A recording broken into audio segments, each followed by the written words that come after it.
Yo, what's up, everybody? Welcome to the second episode of the Extra Innings Podcast, and I'm here with Roland fucking Hope, who finally made it onto an episode as my co-host after begging him for 2 years now? How long have I been trying to get you on? I think it's been a year. I wouldn't say 2 years, bro. I would say probably a year. So as we go on and we get to like 100 episodes, you guys are gonna learn his nickname, the King of Cap over here. But all right, so we got a bunch of topics we're gonna touch on, and you guys are gonna learn that me and Roland, we go way back. We go back to 2006? Four. My freshman year of high school. You were a freshman 04? Mm-hmm. Damn, I'm dating myself. Yeah, bro. No way. I was a freshman in 04, and I was You was a freshman in 03, bro. You're a year older. Nah, I came in 04 because 06 was my junior year. I'm telling you. 06 was my sophomore year, bro.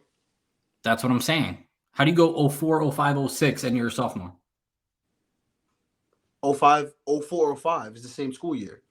So I was 03, 04. Yeah. So we're both right and we're both wrong. All right. Already getting into You came in 03 going into the 04 year. 04, baby. 04. Yeah. 04 is when I came in. I'm the class of 08. I didn't graduate, so maybe your numbers are better. It's all good. You made up for it. It's all right. Yeah, I made up for it. It's all right. I got a college degree. It's all good. So I don't know. My network and my audience isn't familiar with you. So I don't know if you want to make a quick introduction of yourself so that they could learn a little bit about you and who you are. And then they're going to learn about us and our relationship and friendship as we argue on these podcasts. Yeah. So, I mean, like you stated earlier, our time together goes back already, bro. It's crazy. 19 years, man. It feels like it was yesterday. I remember you cracking jokes on everybody and being kind of like an a-hole with your curly hair and stuff. And I'm like, at first, I'm like, yo, who's this Mexican guy? What does my curly hair have to do with anything? Because I'm like, look at this pretty boy here, man. I think he's better than everybody. Probably got all the girls until I came, of course. And then, man, I was just like, this guy's a pitcher. He's probably mad cocky. But then lo and behold, like we started connecting outside of school, and then it just, brought the friendship to the field and also like outside of it, man. And it's been a ride ever since, man. Just watching you grow as a person has been cool, and you being there for me and vice versa, man. It's been a great friendship for the last 19 years. It's crazy to even say that. That's beautiful. Yeah.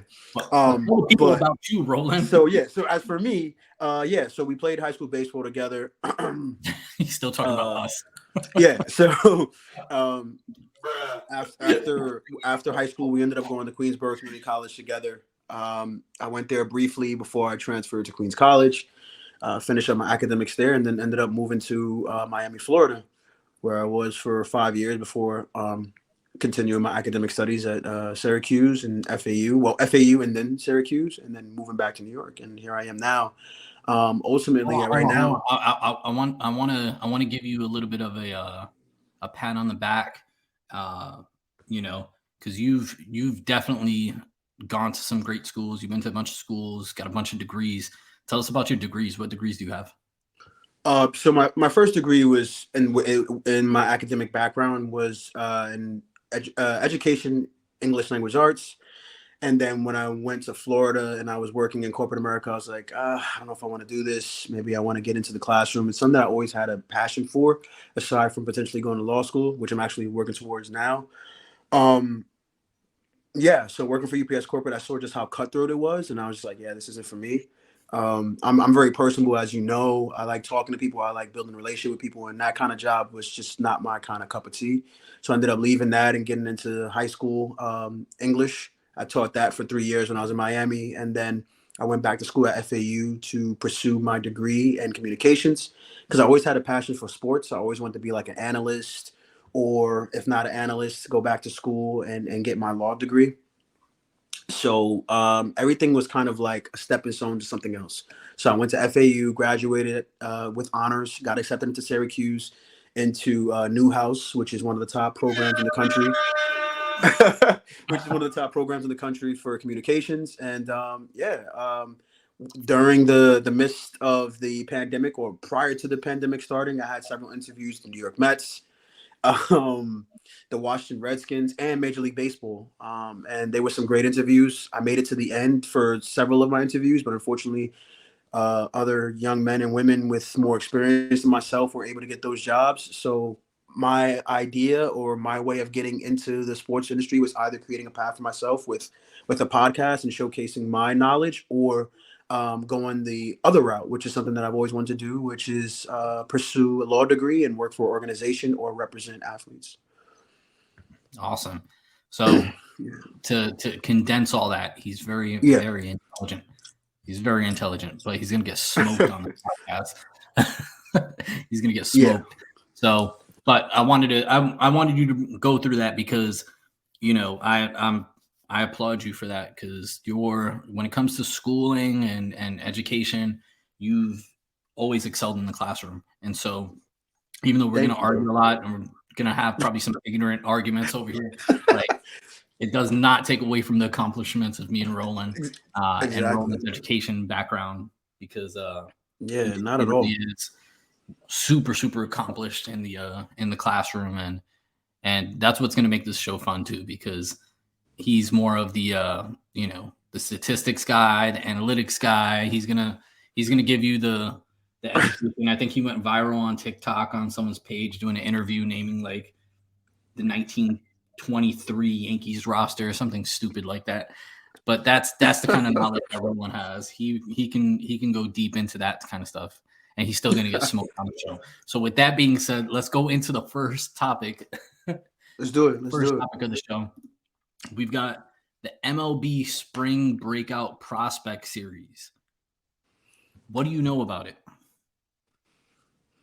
It seems like Major League Baseball is trying to showcase like all the top talent from all the teams that are in the league, because usually you get only the top tier guys that get to have an opportunity, like with the Yankees, the Anthony Volpes of the world, or the Dominguez. But the lower tier guys, or the guys that are 5 through 12, usually don't get an opportunity unless there's an injury. So I think now, with that being the case, I think that's going to be great for all the teams.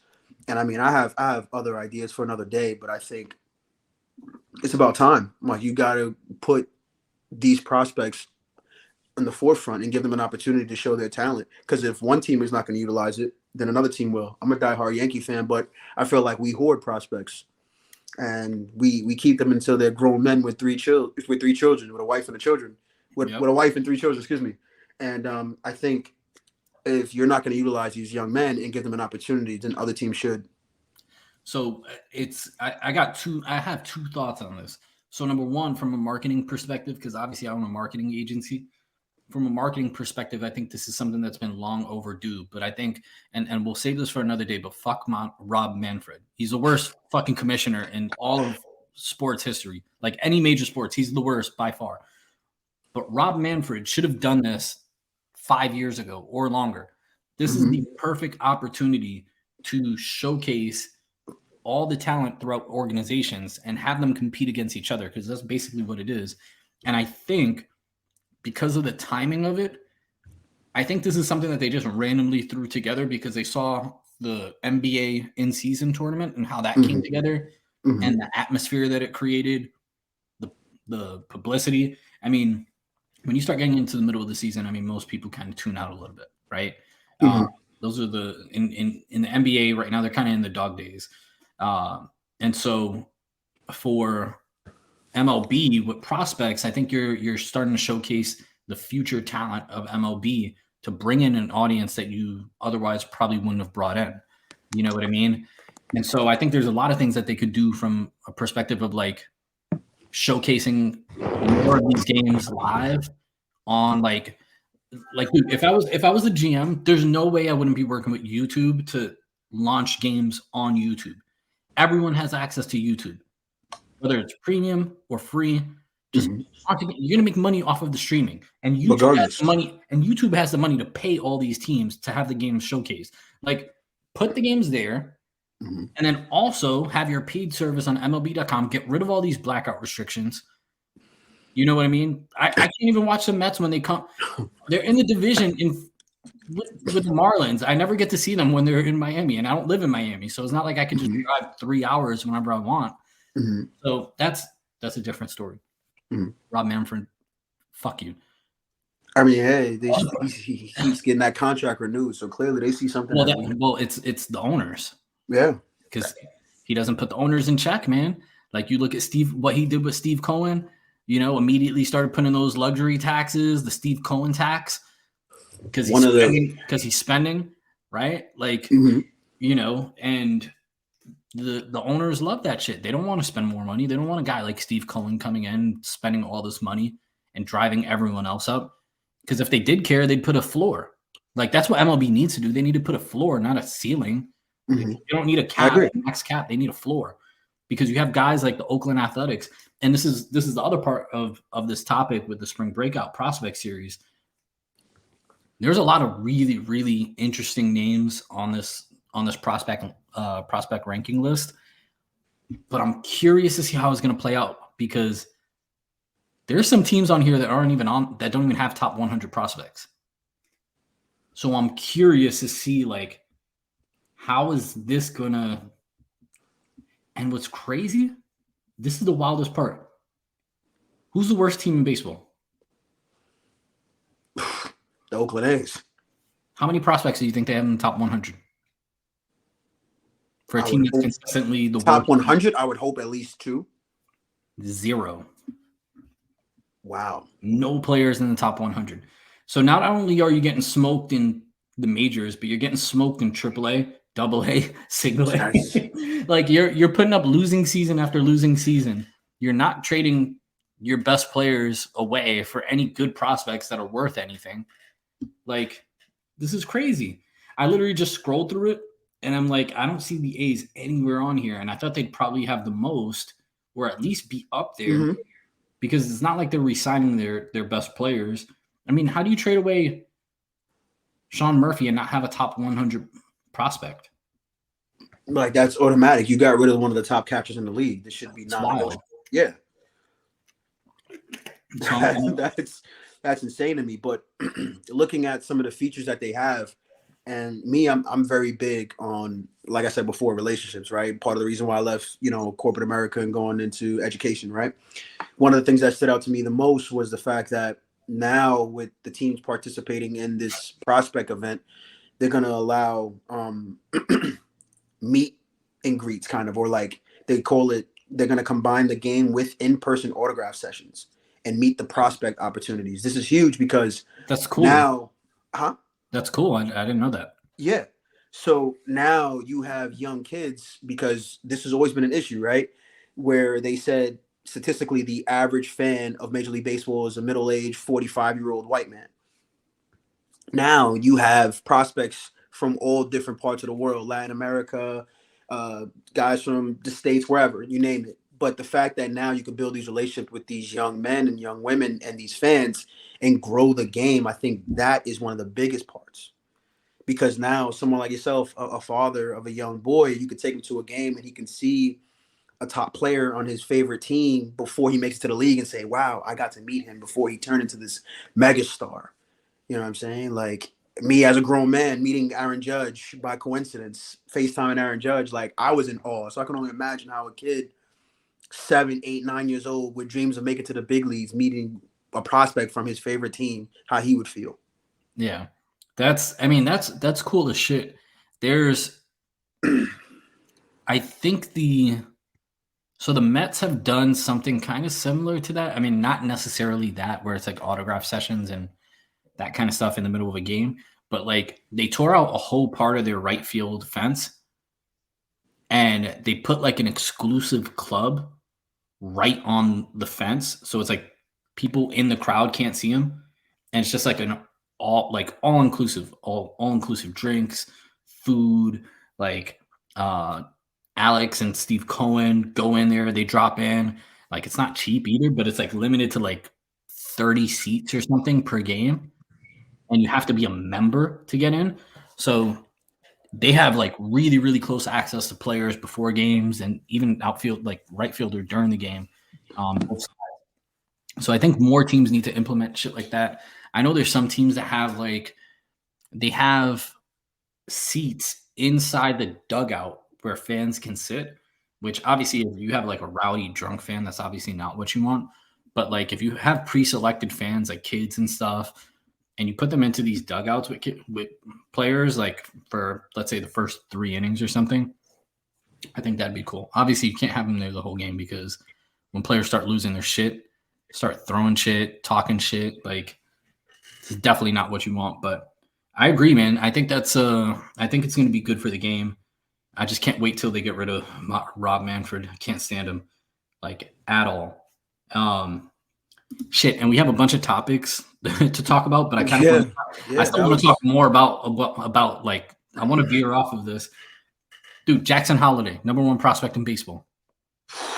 Man, he looks like an 8-year-old girl, but he hits like Barry Bonds in his prime.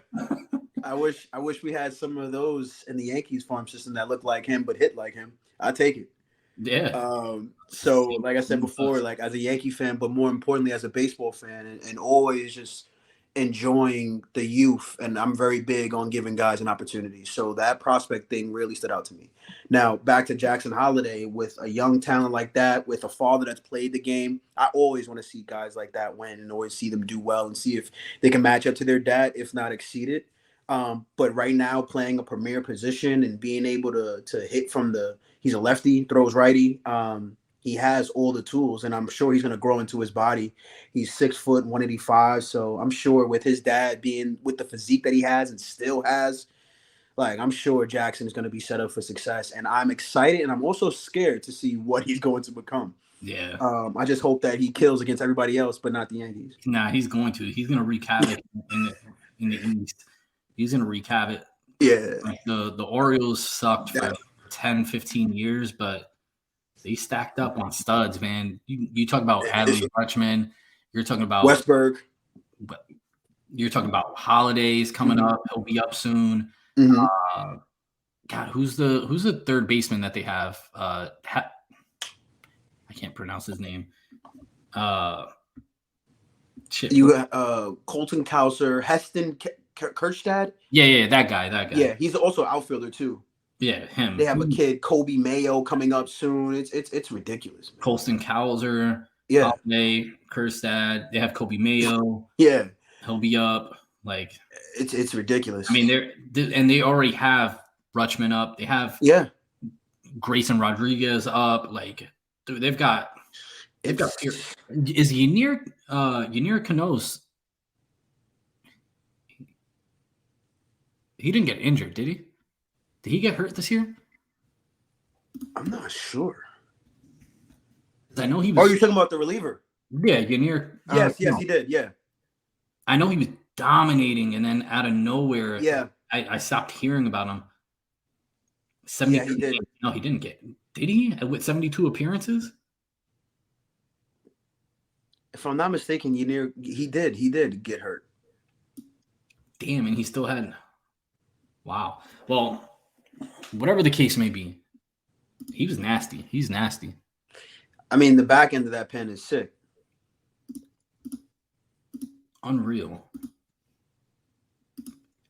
All right, let's get away from the Orioles because actually now that we're talking about prospects, let's look at the Yankees. Oh, that's who got hurt. It was Felix Bautista. Batista got hurt. I knew one of them got hurt. Yeah. All right, how many top 100 prospects do the Yankees have?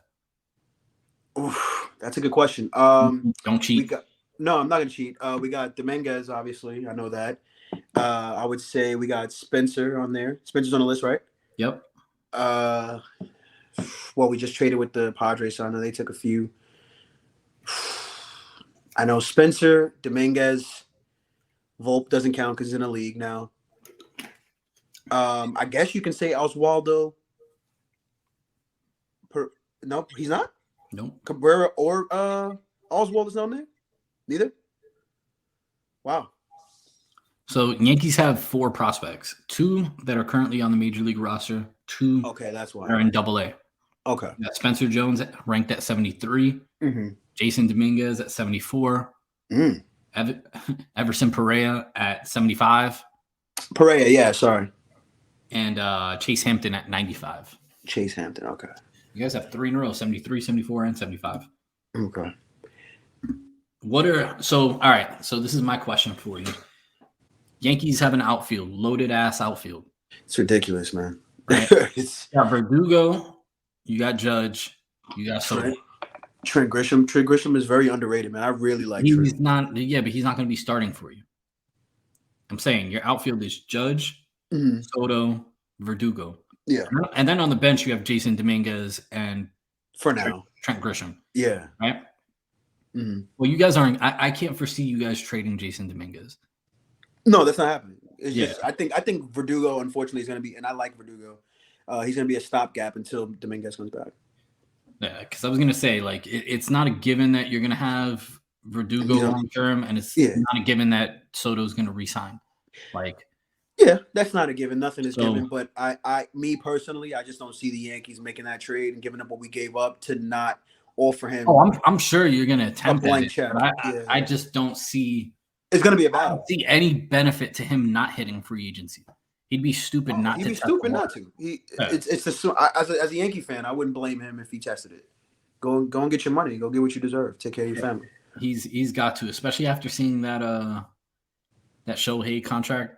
I mean, Shohei, I know you wasn't a fan of it, but what I would like and I would love to see even with us is a deferred contract again before the CBA steps up and says, "Yeah, we're not doing this anymore." Yeah, I would love for him to do that for us. Just get like $600 million and defer like $550 of it. Not going to do that. I'm surprised he did. Well, I'm not surprised that he did it because winning comes first. He's lost. He's going to make so much money from marketing and from sponsorships and endorsement deals. Yeah. And like I told you off record, bro, it's bigger than money, man. Like, granted, money is great, right? But how much are you generally going to be able to spend in your lifetime? And it's like, what legacy can you leave behind? And other outlets he's going to be now. Granted, he was in California, but Anaheim and Los Angeles are two different animals. Yeah, but he was in Los Angeles, the Los Angeles Angels. That was for marketing purposes. As a marketer, you know how important that is. They were still in Anaheim. Anybody that knows baseball knows very well they were in Anaheim. They were not in Los Angeles. Yeah, but they claim it. So yeah, I mean, it's like it's not Los Angeles. It's like the Jets in New Jersey, Orange County. It's like the New York Jets in New Jersey. Same thing. Perfect example. The team of New York is technically the Buffalo Bills. If we're being technical, this is very true. Okay, this is very true. Yeah. I'm with you on that. All right. So see, we agree on something. So all right. So Juan Soto. The point I was making is I don't see like with those three guys, like Dominguez is just rotting. Like, I mean, like all prospects, you guys he should have been called up like way sooner. I agree with you. I wouldn't say he's rotting, bro. It's unfortunate that he got hurt. That's first and foremost because he started off with a tear and against of all teams, the Astros. But what I will say is I agree with you in terms of him taking long to get to the league. He should have been up, in my opinion. He should have been up if not 2021, for sure, the beginning of 2022. You've given other guys plenty of chances, the Willie Calhouns of the world, the Billy McKinneys of the world, stuff like that. And this goes back, I don't want to harp on it, but this goes back to what I was saying about the prospect showcase. Huh? And you forgot, you left Brett Gardner on there. Oh, yeah. Don't even get me started with Brett Gardner. We could have a whole podcast on that. So Dominguez not having an opportunity since 2021 or 2022 is crazy to me. But here we are, and then he comes up and he makes a great impact the minute that he gets called up. Unfortunately, like I said, he got hurt. But now that we have Juan Soto having another Dominican young star on the team, I think that's going to be huge for him because he's going to have someone that's going to be able to relate to him on many levels and culturally, professionally, as a big brother, even though he's like 2 or 3 years older, which is crazy, even though Juan has been in the league for 6 years now. I think this pays off so many dividends for us in other ways that you don't think about unless you know the Yankees and our background and our players. But I'm thinking of it in so many different levels, not just on what Juan can do on the field. I mean, he's definitely going to be a good role model. But what happens in the event that, because I mean, you said it yourself, right? Like you don't give up who you gave up to get a guy like Juan Soto in New York and not try to extend him. Like, so what happens if they do extend him? Verdugo's the guy that's gone? Verdugo, unfortunately, is the odd man out. And as a baseball fan, like I said, first and foremost, not even being biased as a baseball fan, I think the swag and the vibe that Verdugo brings is different. Like I saw the other day, Cameron Maben made a statement about the Yankees getting rid of that facial hair, right? Yep. And once again, I'm a diehard Yankee fan, but to an extent, I agree with it. Like I love my facial hair, and I'm someone that always keeps it up to par. Like I always keep it trimmed and stuff like that. So why wouldn't I be able to have this if I was to get hired by the Yankees? Which, I'm not gonna lie to you, I was kind of happy when the Mets called me back because I was like, oh, I get to keep my facial hair.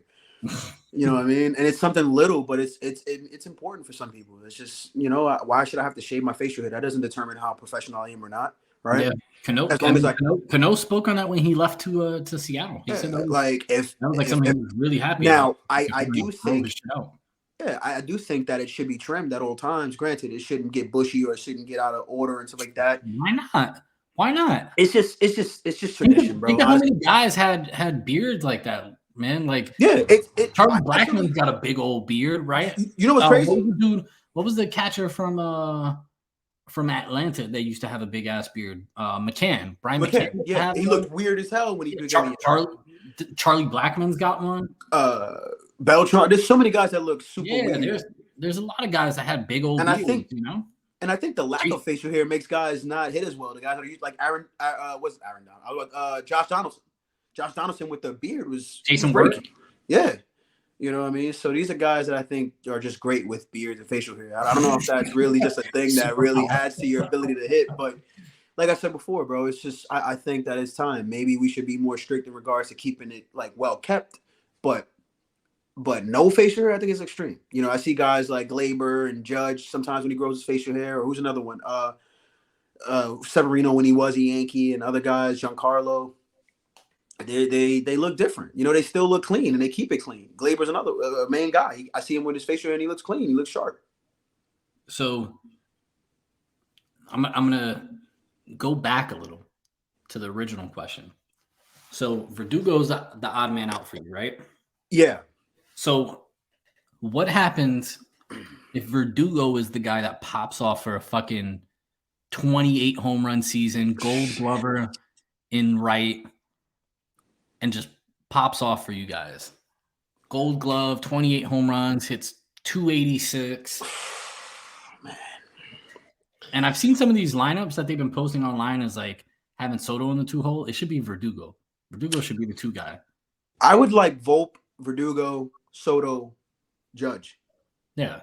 That's plenty of protection. You got 2 lefty bats for the short. My issue, which I think we need to address, is somebody protecting Judge. But I guess that can be another conversation for another day or something. Well, I mean, we could talk about it. That's what we're here for. But back to your original comment or statement on Verdugo, I think, that's a great scenario where he performs like that. Who's the odd man out? What do you do? Do you extend him? Do you trade him? You can't trade him if he's in the middle of a season. Crazy season, yeah.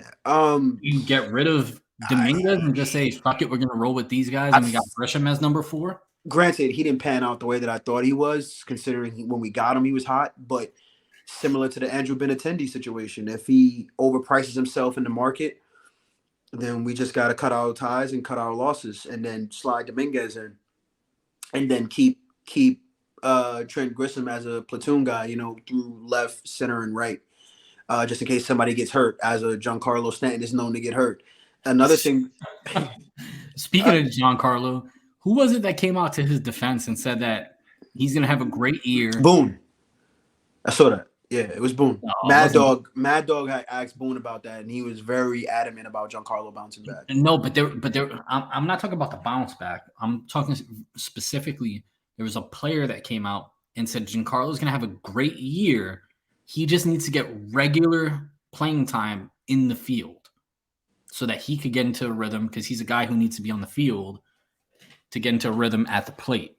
It makes sense. Where the fuck is he going to play?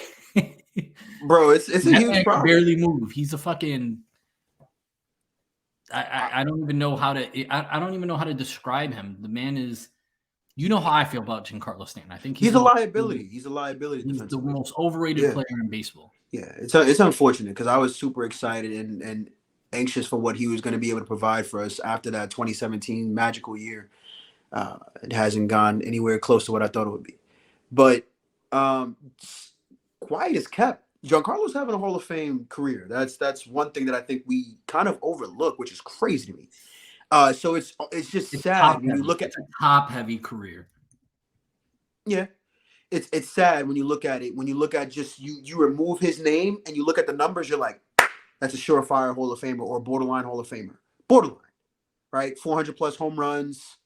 You know, he hits well in the postseason. You look at his postseason stats. It's not something to be like, he's a bump. Because if You once make again, it if you seem remove like his name you and make you it look at seem the like numbers, yeah, but you make it seem huh? like he has a lot of playoff experience. He doesn't. I mean, he got 18. He has 19, even though it was a short season, 2020, right? 21, Wait, and what then year? 22. Yeah. Wait, say it again. 18, 19, 20, 21, 22. Bro, in 2019 he played 18 games. Did he play in the post? And 2020 he played 23 games. No, I'm not talking about the regular season. I'm talking about total. That's how many total games he played. So I saw a stat last year out of like 500 or 600 games that him and Judge should have played. I think he's played like 100 and change. And I say that to say this. I think he'd probably be better off somewhere where he choose to play. I know he has a no trade clause, but either going back home to Cali or Chicago would need a big bat, and maybe we can eat a chunk of that contract, but flip it for like a Horner or Nico Horner and slide. I know I'm wishing on a star right now. Wow. Right? Wow. You were doing so good. We're 32 minutes in and you were doing so good. And then you just had to be the typical because I like Nico. I like Nico. Talk so about I guess, absolute nonsense. I just threw out the names that I like. Yeah. So don't hold me to it. You can move Giancarlo Stanton for Nico Horner. No. Not straight. Not straight. Like throwing Giancarlo, and obviously we'd have to throw in some other pieces. But yeah. Like who? A guy can wish, right? Christmas is around the corner. Bro, Christmas is right around the corner, bro. Oh my god. This Soto fucking trade got Yankee fans. It got me, bro. I'm on cloud nine right now, bro. Delulu. So, all right. So I want to talk about this too. I did not expect us to not even get through this first topic and have it go this far in because we had like 10 topics we wanted to talk about. But before the Soto trade, you were talking a lot of shit about Brian Cashman and Hal Steinbrenner. Yes. What are your thoughts on it now? I know this is a temporary feeling because you're still on cloud nine from the trade. Yeah. But for the majority of the last year and a half, you have not been very happy with those guys. No. Borderline about to switch teams again. We'll save that for another. That's another conversation for another day. But as a kid, like I said, I love baseball. I grew up watching the Yankees, and if you know baseball, you know that the Yankees, especially as a New Yorker, before we had DirecTV and all these other channels, you had Fox, and then when the Yankee games were off, before you had the Dodger games late at night on Fox. And if it was a Friday night or a Saturday night, about the Dodgers, I would stay up and watch the Dodger games. So that's how I started watching. This guy lies so much. Listen, I'm Adrian Beltre. I would watch him when they had Adrian Beltre. I don't care. I'm asking you. Steve Finley, like, come on. Listen, bro. I'm asking you about Brian Cashman and Hal Steinbrenner. Okay, so back to the Brian Cashman because you threw in a slick comment, so that's why I said shitting on them for 18 months. Okay, so let me. Okay, you're right. I'm not shying away from it. Are you still on cloud nine, or are you ready to address this head on? So I'm not going to shy away from the fact that I've been very critical of Brian Cashman and Hal Steinbrenner, more so Hal, because granted, Hal, if you know the Yankees and you know Hal's background, he was very hands off with the teams in terms of like, being around the organization. He went to military school. He was very far away from the team, unlike his siblings and especially Hank, which sucked at first when Hank passed away because I was like, wow, that was the one that really was similar to George. So I say that to say this, like I felt for the longest, even though Hal has gotten Garrett Cole, he's gotten Giancarlo, most recently Juan Soto, I think he's never really gone the extra mile to put us in position to win a championship. And I think he's also allowed Cashman. Why do you think it is? Because we're profitable each and every year. The Yankees are going to be the Yankees. They're going to be profitable whether we make the playoffs or not. So are you saying that he's more driven by making money than he is about winning baseball games? I think so. Would you agree with that? I think It's a so. fair assessment. Yeah, I would say so. I think missing the playoffs was a gift and a curse. Can I tell you? Wait, can I tell you? He is 100% about money, making money, Yeah, and lining his pockets. He does not give a shit about the Yankees. Do you know that he sold a percentage of the Yankees? I didn't know that. You ever heard of Patrick David? No, who's that?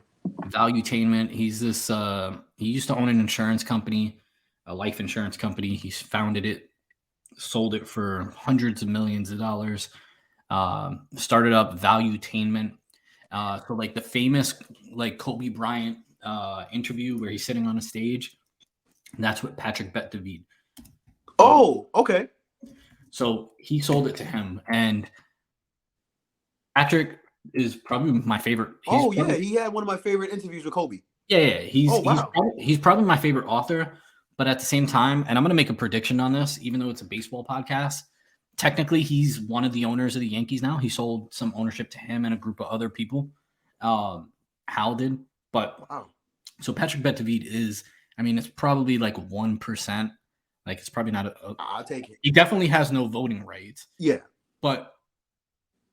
And he's an incredible author. I have both of his books over here. But I will say this. He's a right-wing fucking nut. And he's doing everything he's doing right now because I follow him a lot. This is my prediction, even though it's a baseball podcast or just a podcast. No, this is more than just a baseball podcast because we're going to have comedians on here. We're going to have everyone on here, different sports, different businesses, different walks of life. We're going to have teachers on here. We're going to have everybody. But I'm calling it right now. That man, Patrick David, what is it, 2024? In 2028, he's going to run for president. I will Really bet the fucking bank on it. Everything he's doing right now is lining himself up to run for president in 2028. So just keep episode 2, baby. Wow. Just keep that. Just remember that. So my thing, like to kind of like put the stamp on why I feel the way that I do with Hal is because if you know the Yankees, even if you're a Yankee hater or you're someone that was just a fan of another team, you knew that there was a precedence that that George set, and it was excellence. It was excellence or nothing, and it reminds me of the Jeter interview where Jeter was on. Yes, I forgot who it was interviewing. I have the video on my phone. It was like, and he does it matter during contract negotiations? Well, not only that, oh my God, that was another one that I was just disappointed in Cashman, which I wasn't surprised with how they disrespected Jeter after he specifically said, "Don't make it public." They made it public. That's another example. But Jeter was like, he was asked like, "Does it matter that you get to the World Series and not win it? But was it considered a good season if you made it?" And he was like, "I don't care about making it. I want to win. Like if I get there, I'm trying to win it all." And it's just that attitude that George set. And you knew that each and every year, whether we made it to the World Series and we won in Game 7 or we lost, he was going to come just as hard right after the season ended and try to get us right back there. It was just that confidence and that arrogance that we were able to have as a kid growing up in the 90s, knowing that even when we won, we were going to come back strong. And if we lost, best believe the Brinks truck was going to be opened. Like when we lost to Arizona and he got Giambi a couple of weeks after, like, it's like, what a consolation prize. Like, yeah, we lost the World Series, but we just got the AL MVP. Like, it's insane. We lost to the Marlins in 03. A couple of months later, Valentine's Day, 04, he gets Alex Rodriguez. Like, that guy was something special. So I say that to say this, to wrap it up. I just feel like Hal doesn't have that precedence of greatness and expectations. And it looks like it's gone to a point to where Cashman does whatever he wants and isn't fearful of his job. And that's my biggest issue. That he doesn't make moves to secure his job.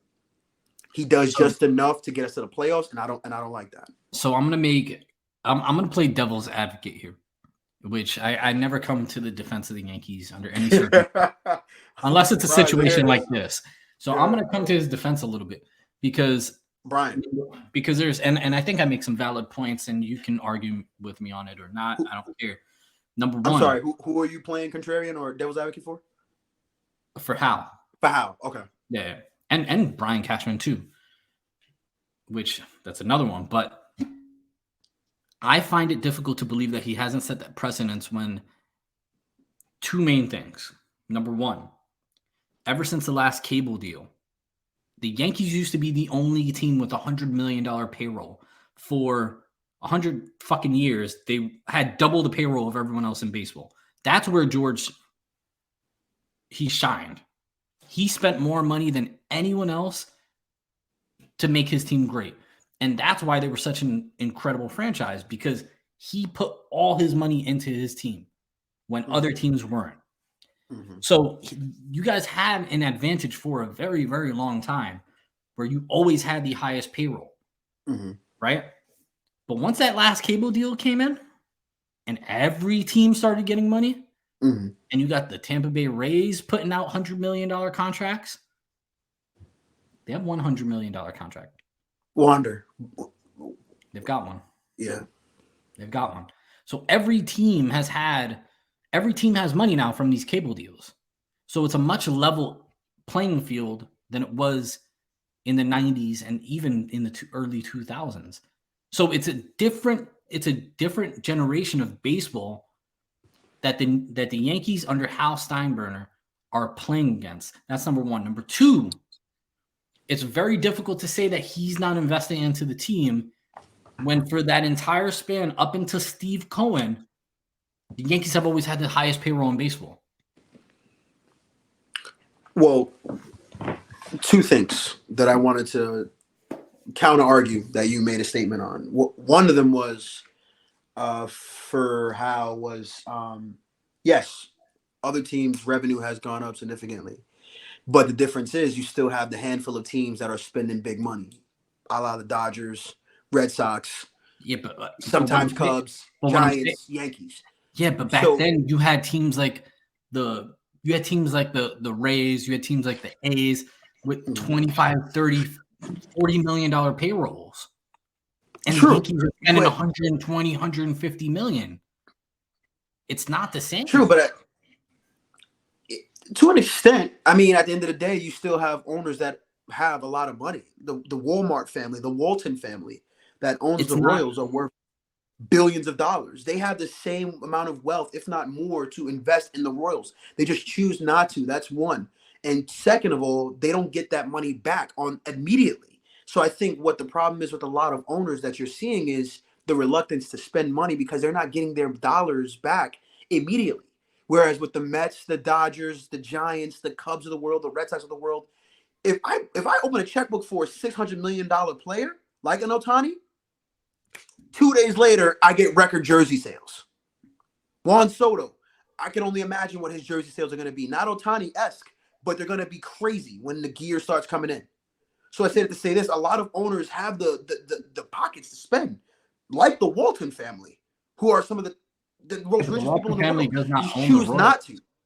Huh? But the Walton family doesn't own the Royals. John Sherman did. Well, they did. New group, yeah. Yeah. I use them just as an example. They didn't spend money. And then when they did have a World Series contender, they didn't keep them. So, I mean, it's like, come on. But in hindsight, because I'm going to counter this argument too. After they won the World Series and they disbanded that team, right? Let's go through that lineup. Salvador Perez.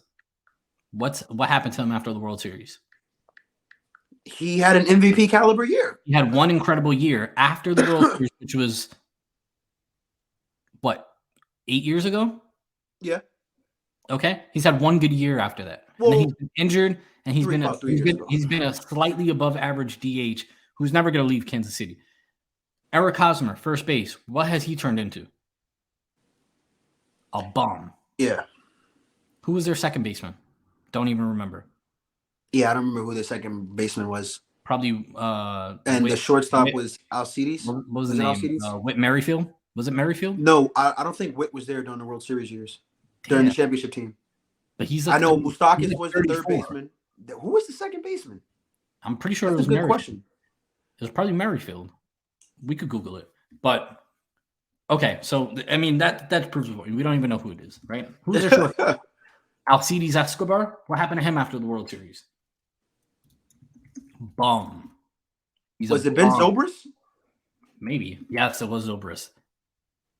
Okay. It was Zobrist. Damn, I forgot about him. No, it was Merrifield. It was Merrifield? Yeah, it was Merrifield. I'm looking at the roster. Merrifield. Oh, wow. Yeah, he was 27 years old. Wow.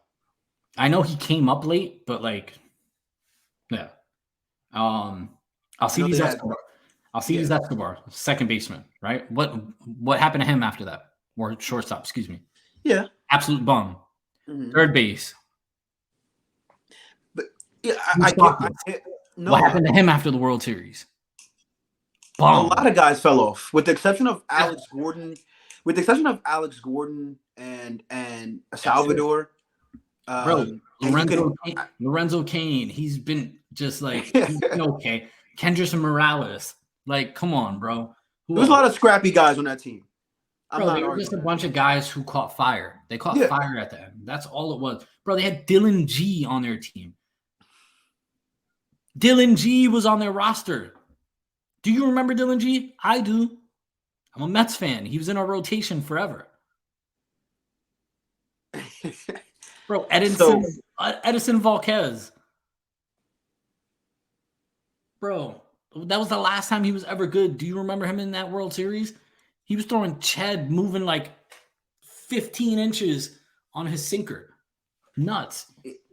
Danny Duffy, bro. Come on. Filthy. Danny Duffy played with the USA WBC team in 2017. Chris Young tore us up in the World Series. Ian Kennedy. Yeah. Ventura, R.I.P.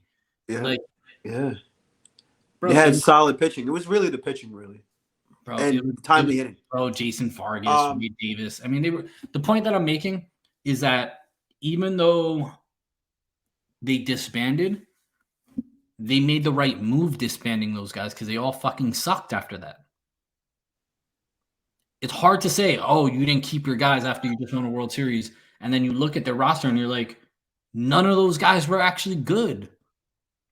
Salvi's the only one that was good and has maintained at some level. And guess what? They paid him and they kept him. The one guy that you're saying that they disbanded, the one guy that actually continued to perform is the one guy that they kept. Yeah. And they just signed Seth Lugo to a $75 million deal. Or excuse me, not 75. 72 mil.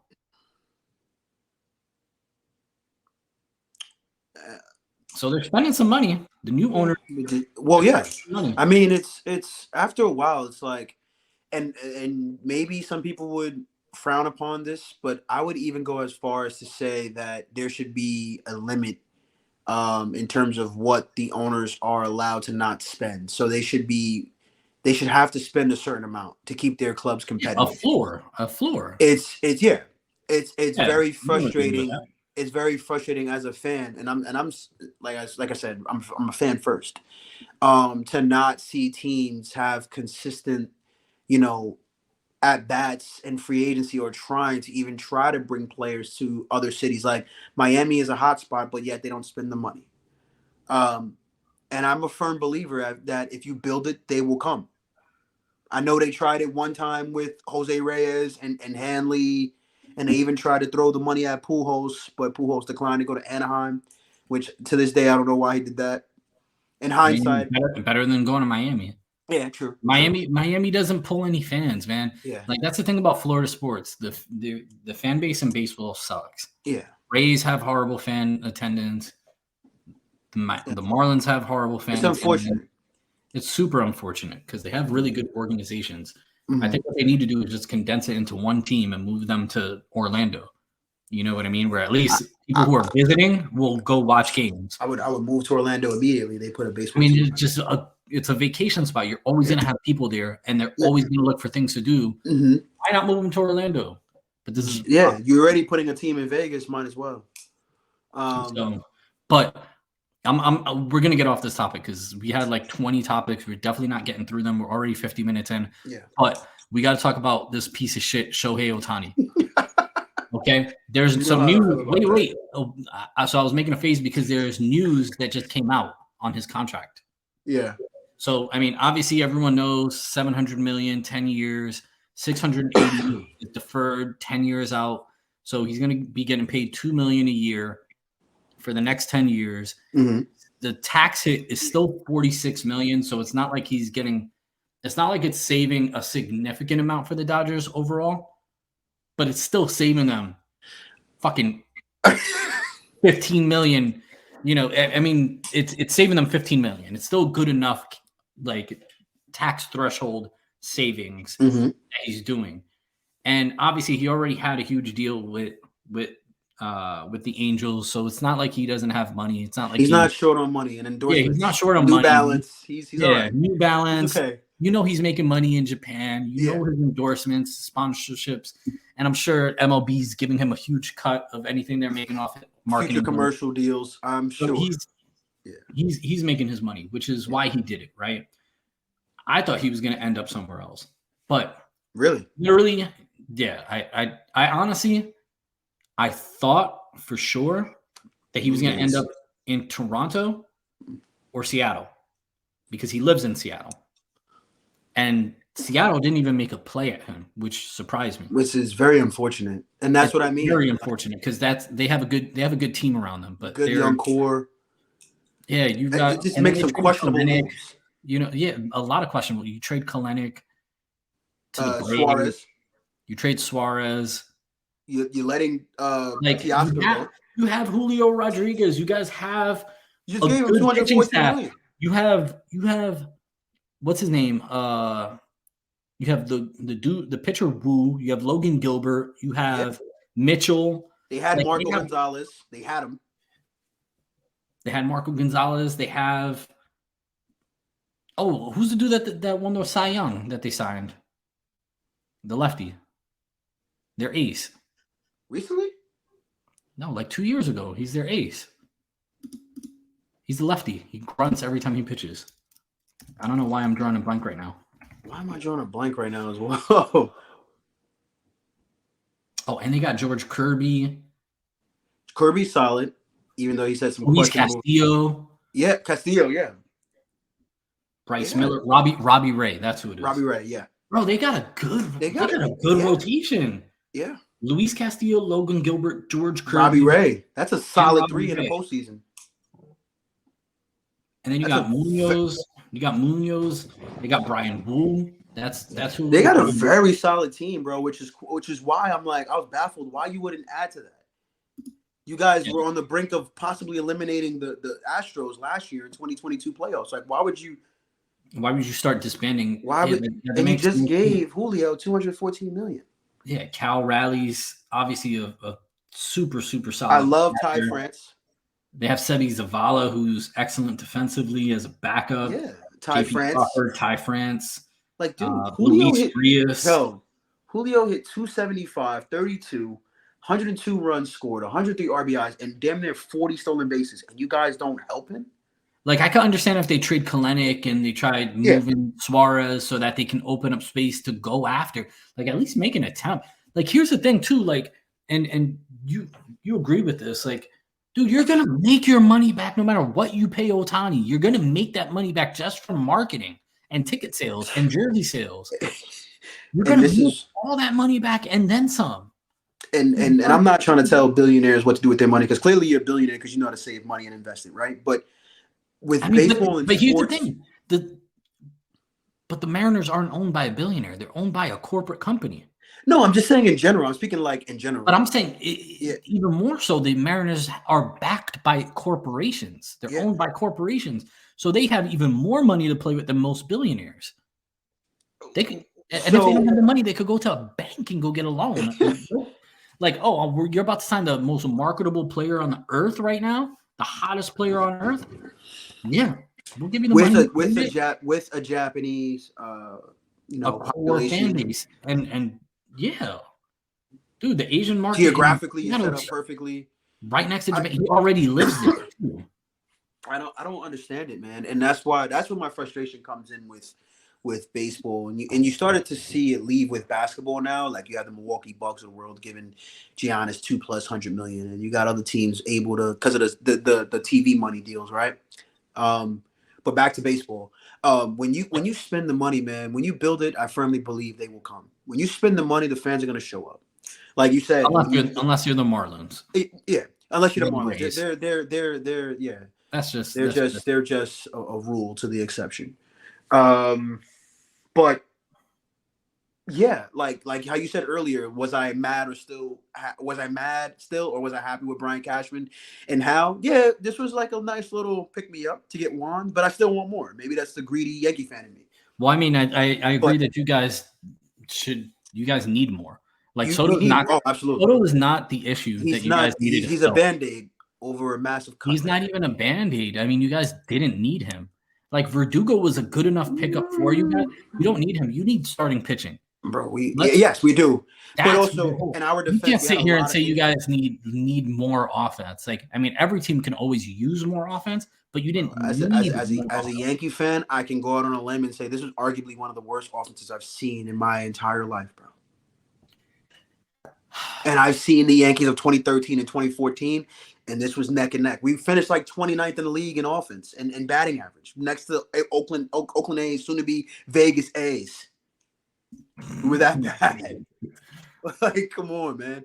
And on top of the fact that Judge didn't have any help after Rizzo got hit in the head by Juan Soto.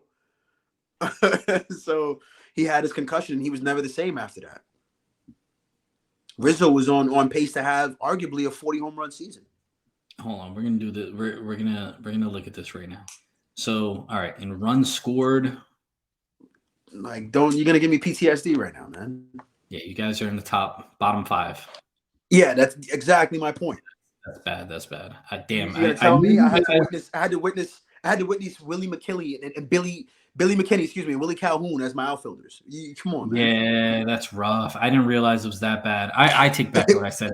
You guys need offense more. I knew that. What? Listen. I knew the catcher position. I knew the offense wasn't good for a while. It was terrible. Like, from what it's used to, like what you guys are used. I didn't realize it was that. Yeah. To our standards, it was nowhere near that. Put it at that. And dude, the A's almost out-hit you guys this past season.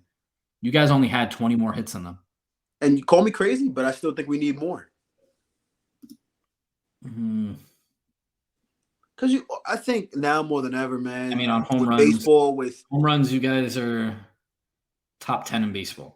I mean, that's so. Here's the thing, you guys, like, this is why I feel like you're like, it's a little misleading to say that you have one of the worst offenses, because it's like you guys place so much emphasis on the long ball. But I think that doesn't tell the whole story, bro. And especially you being a pitcher, you can have a 6-10 record, but have a 1 ERA, and you have a pitcher that's 12-2 with a 4 ERA. Who are you gonna go with? 12-2, baby. We win games. But those are other factors that lead into that, right? Like a good offense. All right. So there's so many variables that you. So let me ask you a question: if you're a pitcher, do you rather be 12-4 with a 4 ERA, or 4-12 with a 2 ERA? It's all about perspective, baby. As a Met fan, look at DeGrom. All those years where DeGrom had a 1 ERA or damn near a 1. Yeah, and guess what? You guys wasn't scoring runs for him, but he easily is winning 15 to 20 games a year. No, he wasn't winning. Perfect example. No, he wasn't winning. No. I didn't say that he was. I'm saying he easily would have been winning that amount of games if he had offensive support. Oh, if he had offensive support, he would have had 25 wins. Case in point. Yeah, that's what I'm saying. Yeah, I mean, so I say that to say this with the offense. Our offense is very misleading. Even though if you were watching it, it was heart wrenching to watch Willie Calhoun and Billy McKinney get at bats in the top of the order. When you have a Jason Dominguez in the farm. Listen. Like, it took fans You're talking to me like I'm not a Mets fan. It took fans not showing up. And as a New Yorker, we always show up no matter what. But we had enough, and we were not showing up. I wasn't showing up. Since I've left Miami and moved back to New York, I go on a bad year, 20 to 30 games. And a bad year. This last year, I probably went to 5 games, if that. And some of them were free. Sorry, Yankees. But it is what it is. I wanted to see the young boys, and they didn't do it until their backs were against the wall. And it shouldn't have to be that way. Why is a Billy McKinney and a Willie Calhoun getting at bats over Jason Dominguez when he's supposed to be our future? Listen, you're talking to a Mets fan who has watched top prospects live in AA and AAA. And this is why where most teams are calling their prospects up and extending them before they even have MLB at 19 years old. At 19 years old, fresh out of high school, like the Braves. I mean, look at the Mets. Look at the Mets prospects, bro. We kept Alvarez down in AAA way longer than we should have. We were way out of the playoffs. We kept Vientos all the way down there so that Daniel Vogelback in a losing season could get at bats the entire year. Like, you're preaching to the choir. You're preaching to the choir right now. That's what I'm saying. I mean, hopefully we get to see Acuna. We get to see Drew Gilbert. I know he's in AA, but yeah. Acuna hasn't even hit AAA yet, so he won't be up next year. If he is, he'll be a September call-up. We'll see Drew Gilbert. We might see you think so next year? Drew Gilbert? You think you're gonna see Drew Gilbert next year? Yeah, he's already in AAA. He's already got AAA ABs. He'll be up. I mean, maybe not in the middle of the year unless there's like a bunch of injuries and shit and we're in the race. But yeah, if he gets off to a hot start, he'll be up at some point next year for sure. 100%. And Acuna, if he forces it, if he forces his way onto the roster, I think he'll have an opportunity because of his. I'm very anxious to see what he turns out to be, bro. Yeah, but he looked like shit when we traded for him. After we traded for him, he looked like shit in AA. So I'm just gonna refrain from getting excited about him. He needs to get in the cage with that guy named Ronald. Yeah, he does. Yeah. He's but I mean, we'll see. With Ronnie Mauricio going down, playing that hurt. Never want to see that means we're stuck with either Brett Beatty, who fucking sucks. I'm a Mets fan. I'm going to be very open. I do not like Brett Beatty at all. Like, I like him as a person. I think he's cool. Not that I know him to even make that distinction, but like the way I think he'll be a good bench bat. But like, we made him out to be like the next David Wright, and he's anything but that. You know what I mean? You can't. The thing he is to David Wright is being a tall white guy. That's it. Yeah, no. David Wright wasn't even tall, so he's just a white guy at third base. Yeah, David Wright was special, man. Defensively and offensively, you can't say that until a guy proves himself. I hate those kind of comparisons, but yeah. But I do want to talk about this because we brought up the Shohei Ohtani. Obviously, I fucking hate him. I can't stand him. He's a villain. That's it. He's already like vilified himself. Yeah. But there is news on him that just came out. There was a whole bunch of talk about how his contract had no opt-out clause, no trade clause, none of that. I saw that. I saw the news, yeah. So he has a conditional opt-out in his contract. Mm-hmm. So if the controlling owner, Mark Walter, or the president of operations, Andrew Friedman, leave the organization, he gets an opt-out. Yeah. That's going to force the Dodgers to keep Andrew Friedman in power for the next 10 years, regardless of how they perform. Yes and no. The reason why I lean more towards no is because at the end of the day, bro, $700 million is $700 million. I'm not going to opt out of $700 million because some other dude decides to leave or he loses his job. Like, I have a family to take care of. That's one. Two, Ohtani being in Los Angeles, I think when he sees the amount of endorsement money, with the exception of being in New York, I don't see any other place comparable, bro. I just don't. Being in Los Angeles, being a young bachelor, Japanese male, attractive young man, like what are we talking about here? And then last but not least, the Dodgers. But Toronto, the Dodgers. I don't know, man. He's not opting out. It just sounds good. Listen. It sounds 4 or 5 years down the road, I'm sure he'll still be able to land the same type of deal over that same period. It won't be another 710 year, but if he gets halfway through, he might be able to get another 5 year 350. The reason, first and foremost, and then I just thought of this just now. The reason why I don't see that, the marketing aspect. Let's say all goes well and he performs at the rate that he's been doing since 2021 with his past 2 MVP seasons. Yes, it does make sense to potentially opt out. But I think, if I'm not mistaken, the opt-out is only the clause if Mr. Walter or Friedman leaves, right? Yeah. Okay, so other than that, he can't leave. Yeah. He has no opt-out clause. I'm so saying those two are there. I'm saying worst case scenario, Friedman leaves. Okay. Maybe Friedman's like, yo, fuck this. I don't want to be with the Dodgers anymore. I want to go take a higher role with another organization. Okay. and he leaves. Do you think? Or maybe the Dodgers shit the bed the next 4 years, and he gets fired. I mean, that'll be catastrophic for the Dodgers. Now you have a dilemma. Do you get rid of Friedman, or do you keep him even though you've had 3 horrible years, and now you fucked up payroll for the next 20 years because this man's going to get paid $68 million a year to not play baseball for 10 years? Yes and no, but the reason why I say that that's not a bad deal is because the money that they're going to make up front 12, 13 years from now, bro, you're handicapping your future. Yes and no, because Mookie comes off the books. When does Mookie come off the books? Mookie's contract ends let's see here. Mookie's contract ends in 2033. He's a free agent in 2033, which is also 10 years. Has $115 million deferred, the same amount, the same years that Shohei's deferred. 2033 to 2044, $115 million. Okay. Well, what we do know is that Freddie Freeman's contract is only a 5-year deal. And thankfully, Freddie is going to be done after that because Freddie's going to be 40 years old. So they're really going to have 2 guys that they're going to be paying money to. And who knows, honestly, with the rate that baseball is going with these new implemented rules and the new TV. Guess who else got deferrals from 2028 to 2040? Freddie Freeman. What? $58 million. No way. Yes.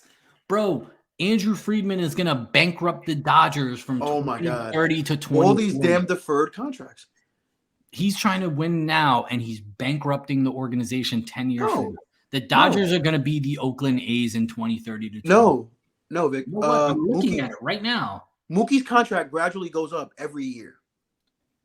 Brother, I'm literally looking at it. I'm looking at the main contract site for them. Spot Rack? Yes. Yeah. His contract details for Mookie's $65 million signing bonus, $5 million each year, 2021 to 2032, $2 million from 2033 to 2034, $1 million 2035. Present date contract value 306, 657, 882, $115 million deferred from 2033 to 2044. I'm looking at it, and then you can look at, and then I'm looking at Freeman's also on SportRec.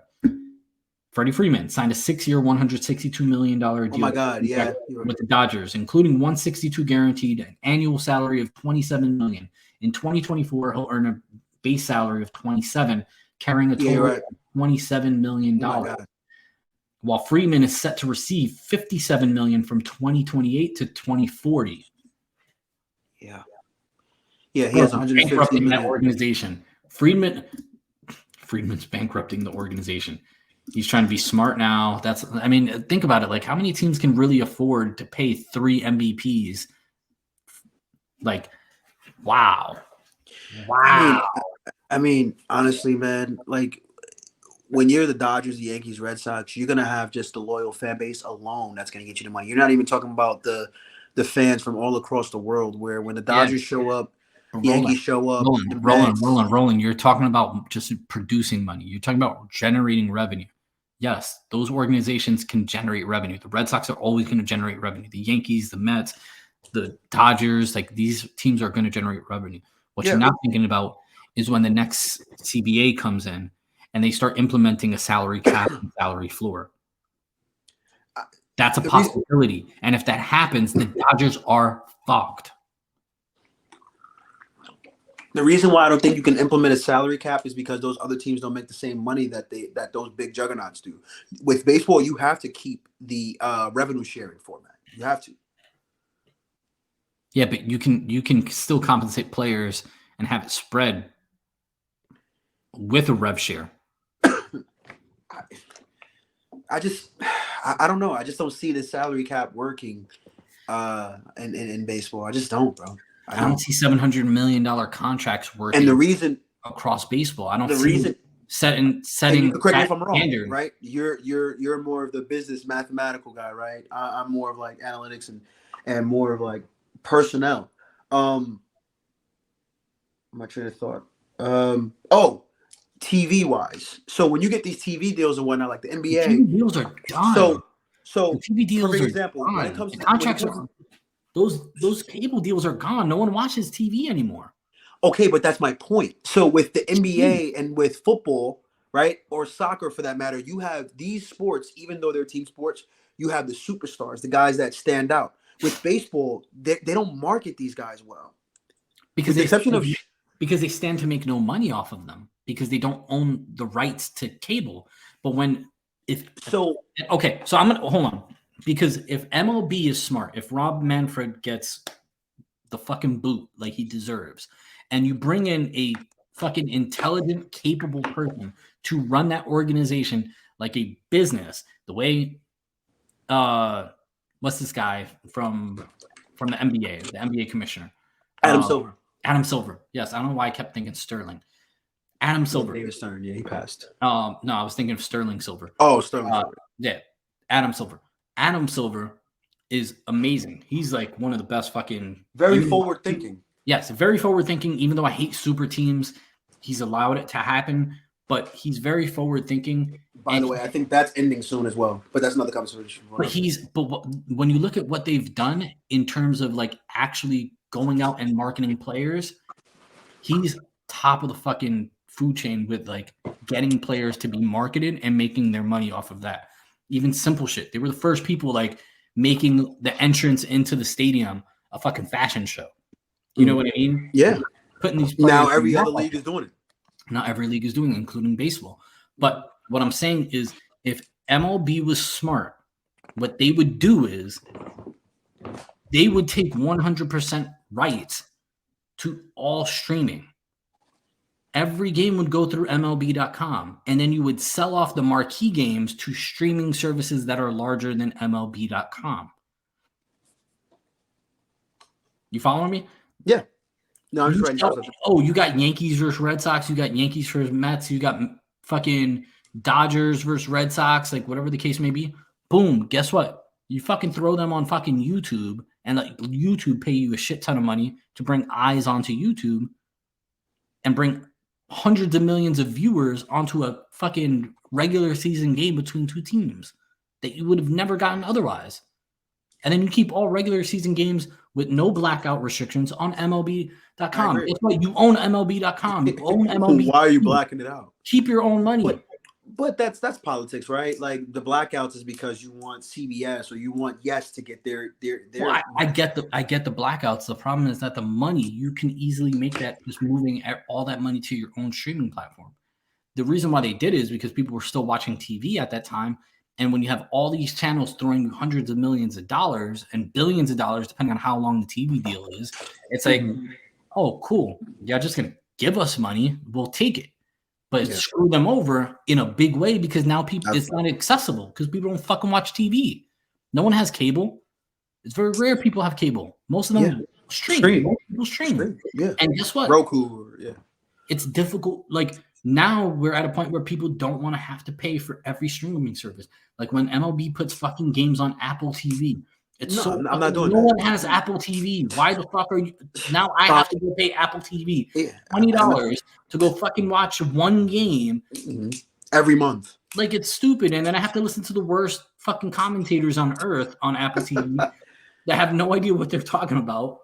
You know what I mean? Like, great point. No, you're making all that in house. They would create a monster. And guess what? You bring everyone in house. Guess what else you do? Now everyone gets to see minor league baseball being streamed through MLB.com. You're getting I would love that. All the players. Now you get to be more informed on your organization, on up and coming players. You can do shows on MLB.TV of the players and market them better. You have ownership of all that. You can bring in sponsors to MLB.TV and they will pay you fucking money to be on your platform. It's simple. It's so fucking simple. And he just can't, he just can't ever make the right call as commissioner. I fucking hate him. Can't stand him. Can't stand him. You made some amazing points, bro. Like that's another podcast episode in itself. Why are MLB award shows not fucking publicized the way the NBA is? Why are MLB Hall of Fame inductees not like Dude, what the NFL does with their Hall of Fame inductees, what do? They have that dude that looks like Don Taffer from fucking Bar Rescue. They have his ass pop up out of nowhere like the fucking Kool-Aid man busting through walls that no one expects. And then he's like, you want to know, my man, great pleasure. it's incredible that we're having these conversations. And as you're talking, I'm just listening to you, man. And so many ideas are just going ding, ding, ding, ding off of my head. And I guess that's the beauty of just listening to someone that knows their stuff too, right? But like as you're mentioning the Hall of Fame thing, like it was unfortunate for me, and I wanted to go. I just couldn't make it because it was a work day. I wanted to go to Derek Jeter's Hall of Fame induction. Like, dude, why would you do it on a Tuesday? That's one. Two, you're having it in Cooperstown. I get it, the history, tradition, all of that. I personally feel like you should have at Yankee Stadium. So the players for that team that they get inducted to, I think you should have it at the stadium. And then also you should have maybe like an opportunity for fans to pay homage to that player.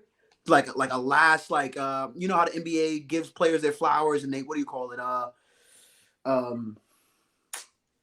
I forgot what they call it when a player goes to each city and they give them their flowers, basically. Yeah, farewell tour.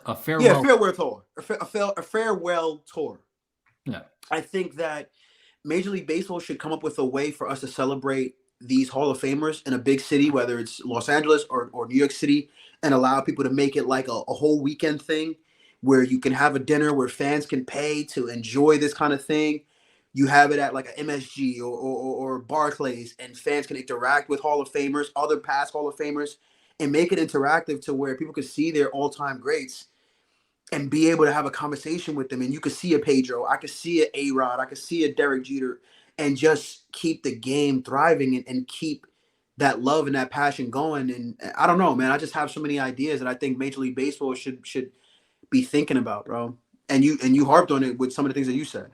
Yeah, I mean, there's so many things, man, that they could just be like, even things that are already going on that they could be promoting. Like, dude, just like making use of like other fucking content creators who create content for baseball. Dude, Sheffield Shuffler, the most random fucking name on earth. Dude, his content is incredible. His content's incredible. Why are you not getting him a fucking MLB deal to post content for you? He already has a following. He creates great content around baseball. Dude, bring him into MLB. Give him an MLB deal. Bring these creators in. This is where This is where the world is at now. Bro, that's what they need to be doing. You know what I mean? Like, and I know you love Jeter, but dude, he's the most boring fucking person on earth to watch. Bro, him on Fox, horrible.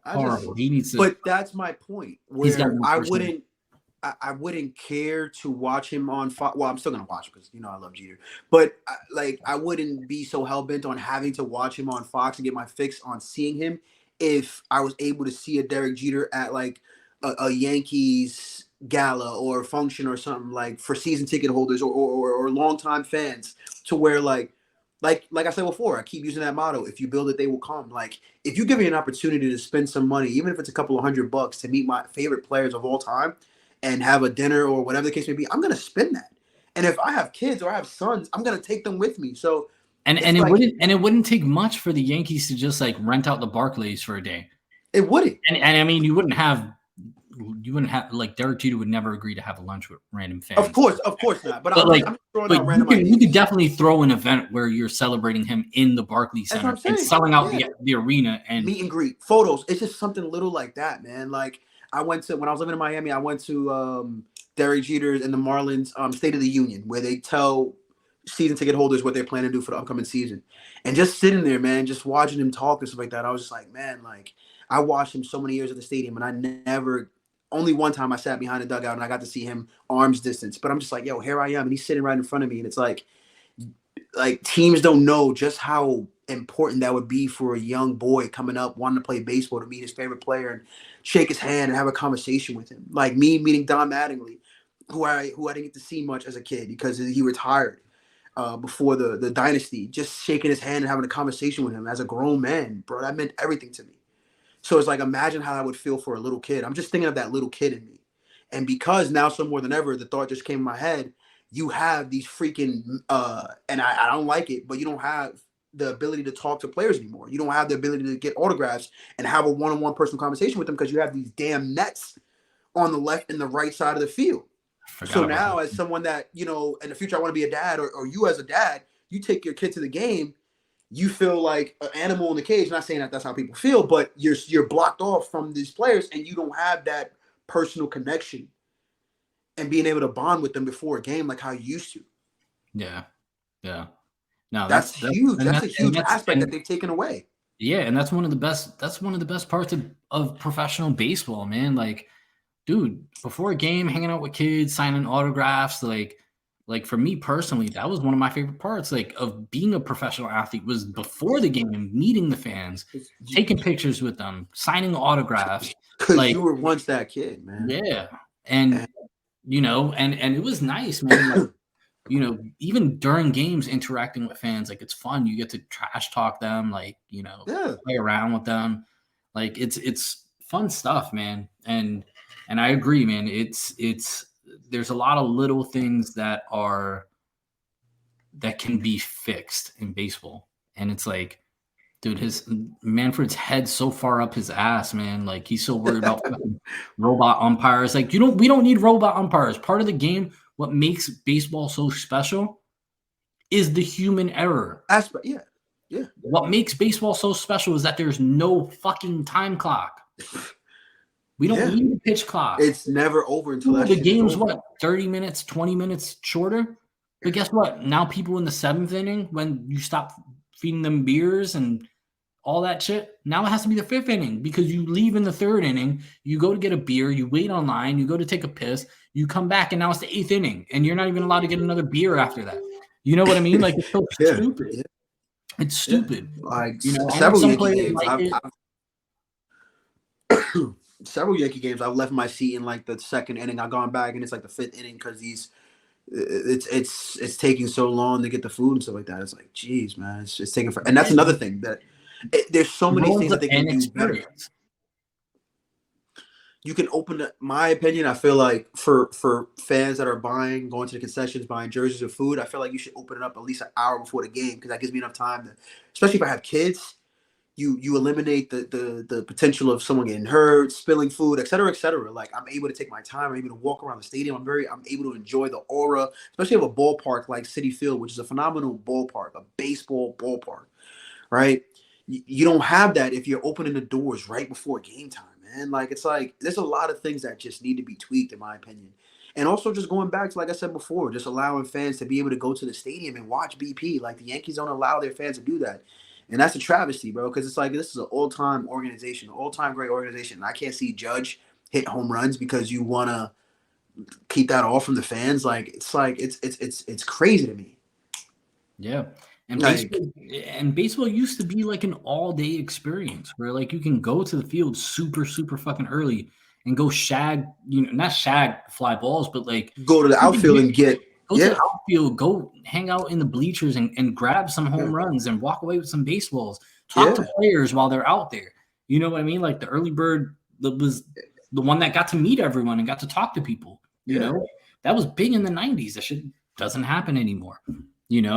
But it's wild to see how many things can be implemented and be implemented pretty easily. It's like, insane. We've only been talking about it for a couple of minutes. Like, dude, it's not even things that are like, it's literally things that if someone really wanted to, they could be like, yo, we could start doing this tomorrow. Literally. There's no oversight. There's no approval needed. Just like, why aren't we doing this? You know what I mean?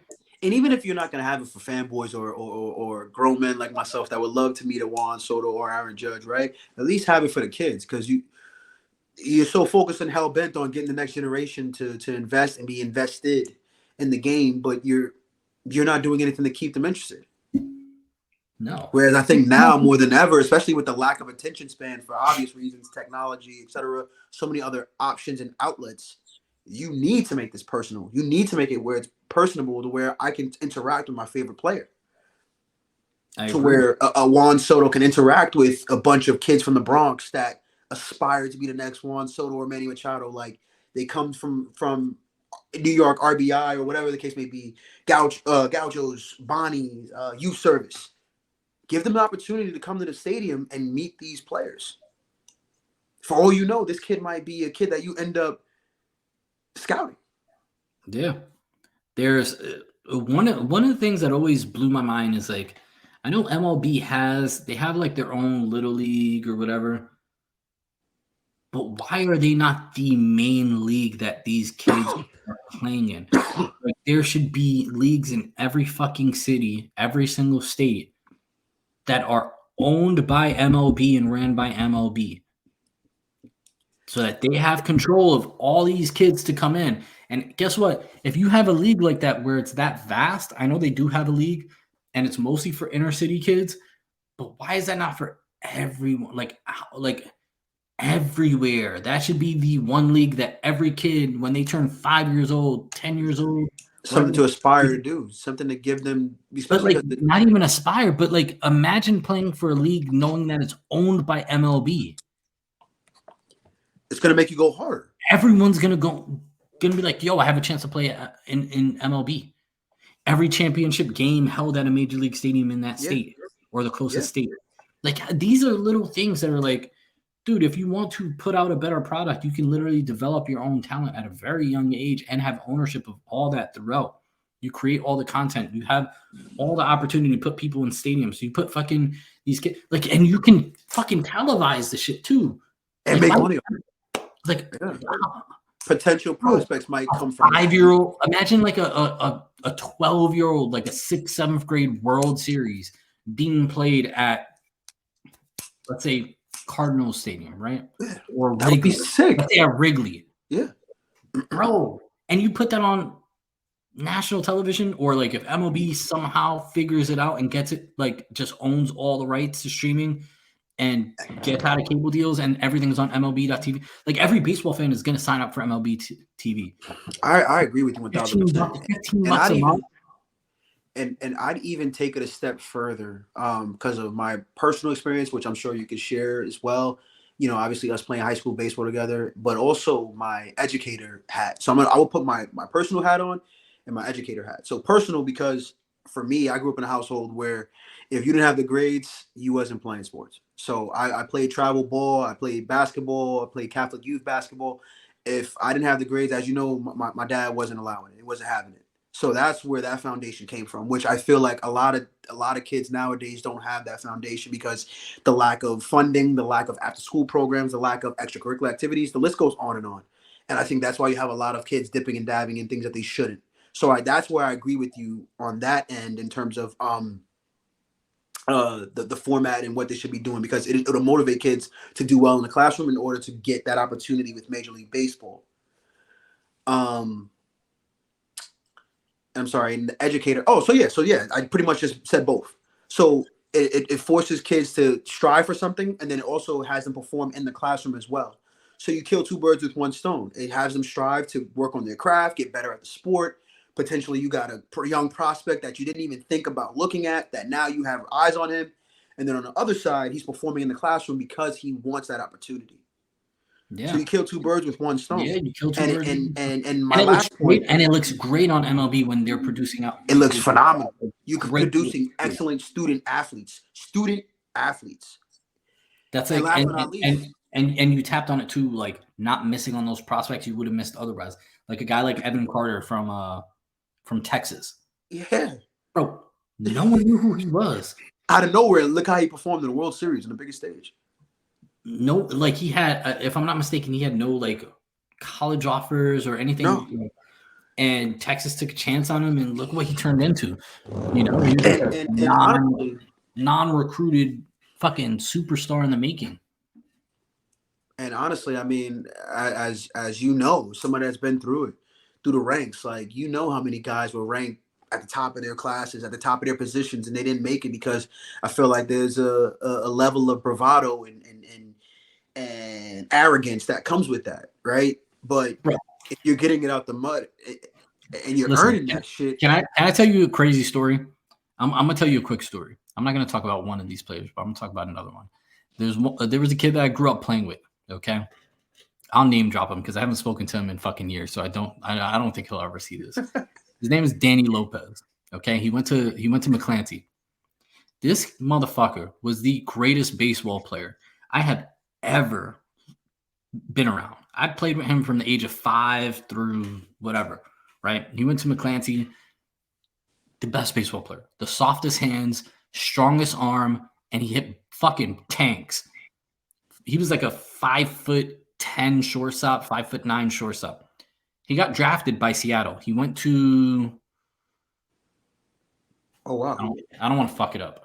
I'm just gonna pull him up. Yeah. Lopez Mariners. Danny Lopez, you talking about, right? Yeah. So he got. They have him listed at 5'11". I don't think that's accurate, but he. God, where's his college at?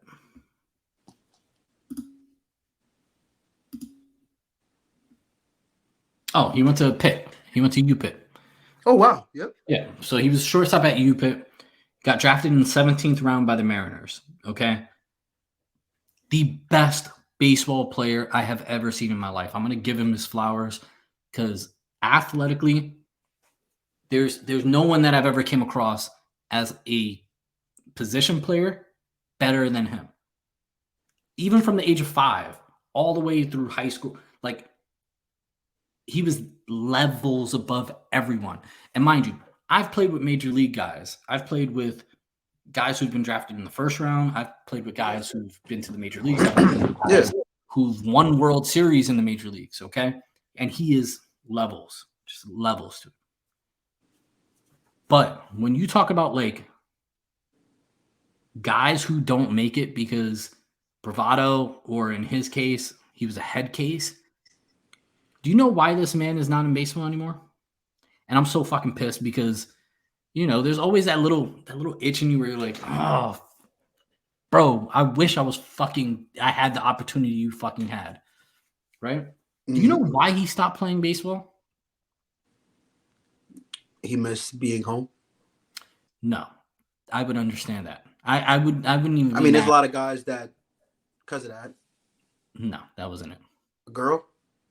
No, that's not it. And let me backtrack. Actually, let me backtrack. I don't want to accuse him. But this is from a very, very close source. Someone that we both grew up with that's very tight with him that told me this.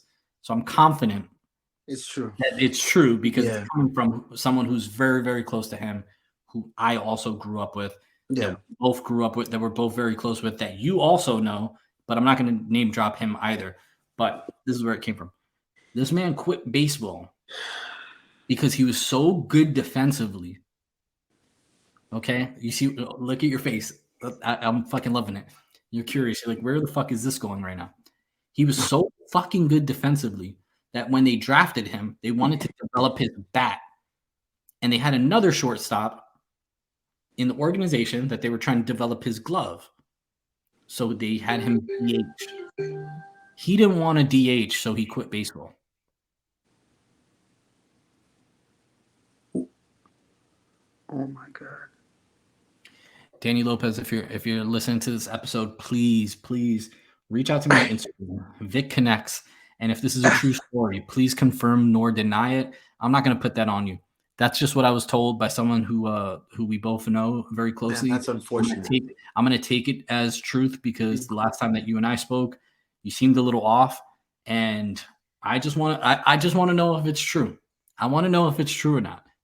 Is it true that you left the Mariners organization and baseball entirely because you were pissed that the Mariners had you as a DH?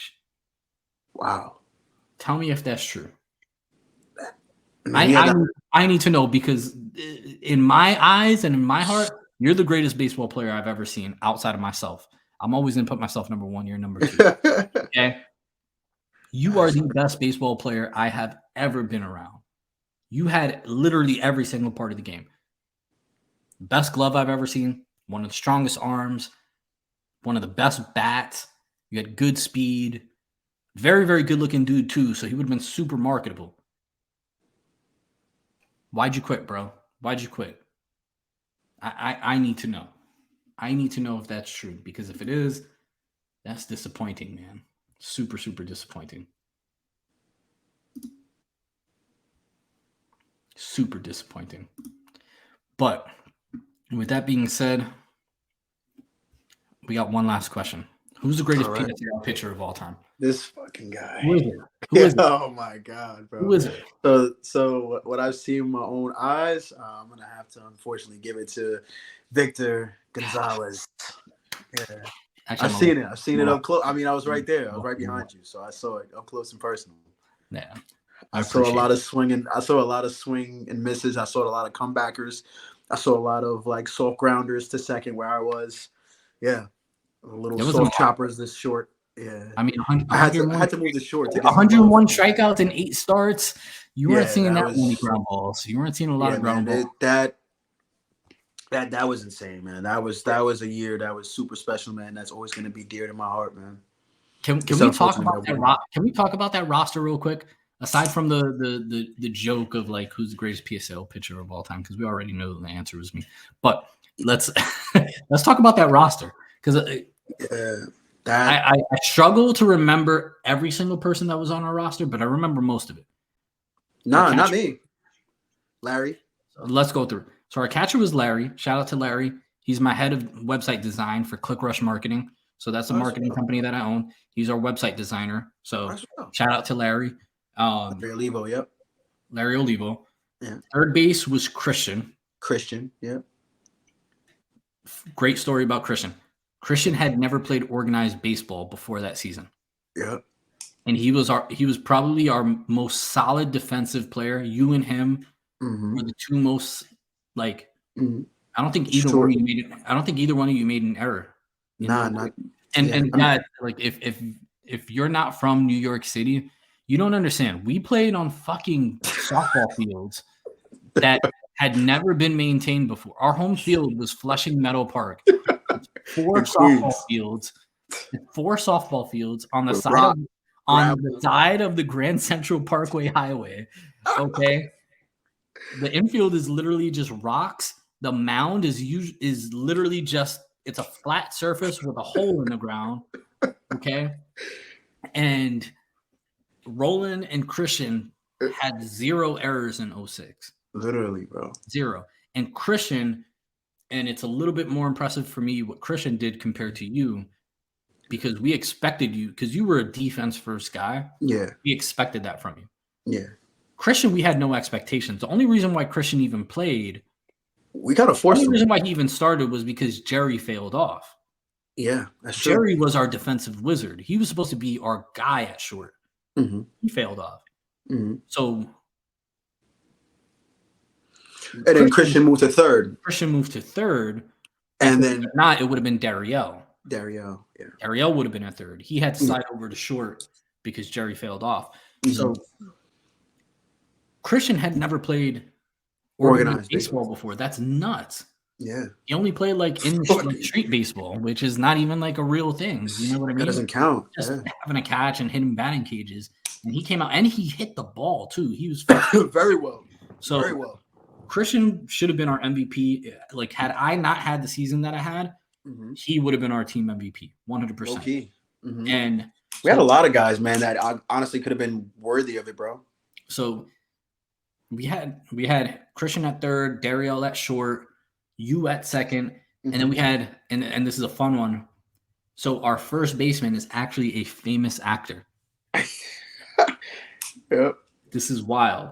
So and it sucks, man. He hit me up a few years back and texted me and was like, "Yo, is this Victor?" And I'm like, "Yeah, who the fuck is this?"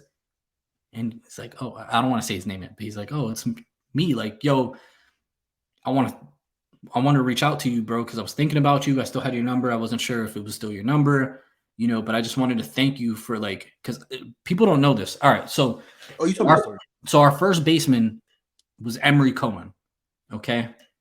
And for those who don't know Emery Cohen, he has been in probably a lot of movies or shows that you've seen.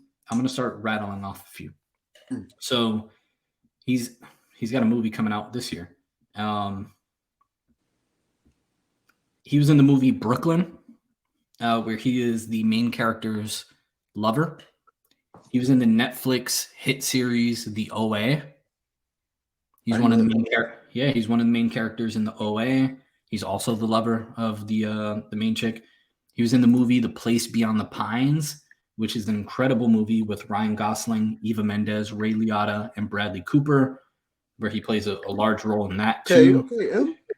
Yeah. So he's doing his thing, man. He's in a lot of fucking. Sheesh, Yeah, dude. how many American Outlaws, dude. This dude is. After School, Tessanana, New York, I Love You, Hungry Ghost 4, Place Beyond the Pines, Nor'easter, All Is Bright, Smash, the TV show, Beneath the Harbor Sky, The Gambler, Brooklyn, Stealing Cars, Detour. I can't. If I keep going, it's gonna be another 2 hours. Yeah, a million shows. That's what's up, man. Proud of Emery, man. And Emery, and I'm super proud of him, man, because he used to just be like a short little fat kid. Super nice kid. He was always a great kid, great family. His parents were like the nicest people on earth. But he hit me up and he's like, "Yo, Vic, I want to thank you because without you, I wouldn't be where I am now." And I'm not saying that to like make myself feel good or anything, but like a lot of people don't know that like Emery got into acting because of me. And so it was 06. He was a freshman. And he was in love. I don't even know if I should be telling this. He was in love with the girl who was in our I'm not going to say her name. He was in love with the girl who was in our acting class. Okay. I was failing off almost for the third year in a row from the baseball team. And I was in desperate and dire need of getting the credits that I needed to pass so I could be eligible to play baseball.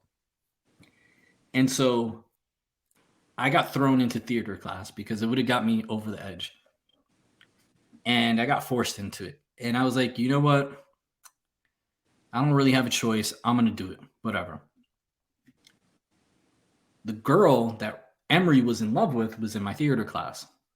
So I'm like, yo, Emery, you're coming into this theater class and you're going to do this. You're going to do this show with me because you're not leaving me out here to fucking fend for myself. We were doing shows off Broadway, bro. It was wild. We did shows off Broadway, the 3-penny opera. I still remember that theater class very well. We did the 3-penny opera. We performed it in LaGuardia. We performed it off Broadway. The 3-penny opera. But I told Emery, I'm like, dude, you're playing Mr. Peachum. How do you know this?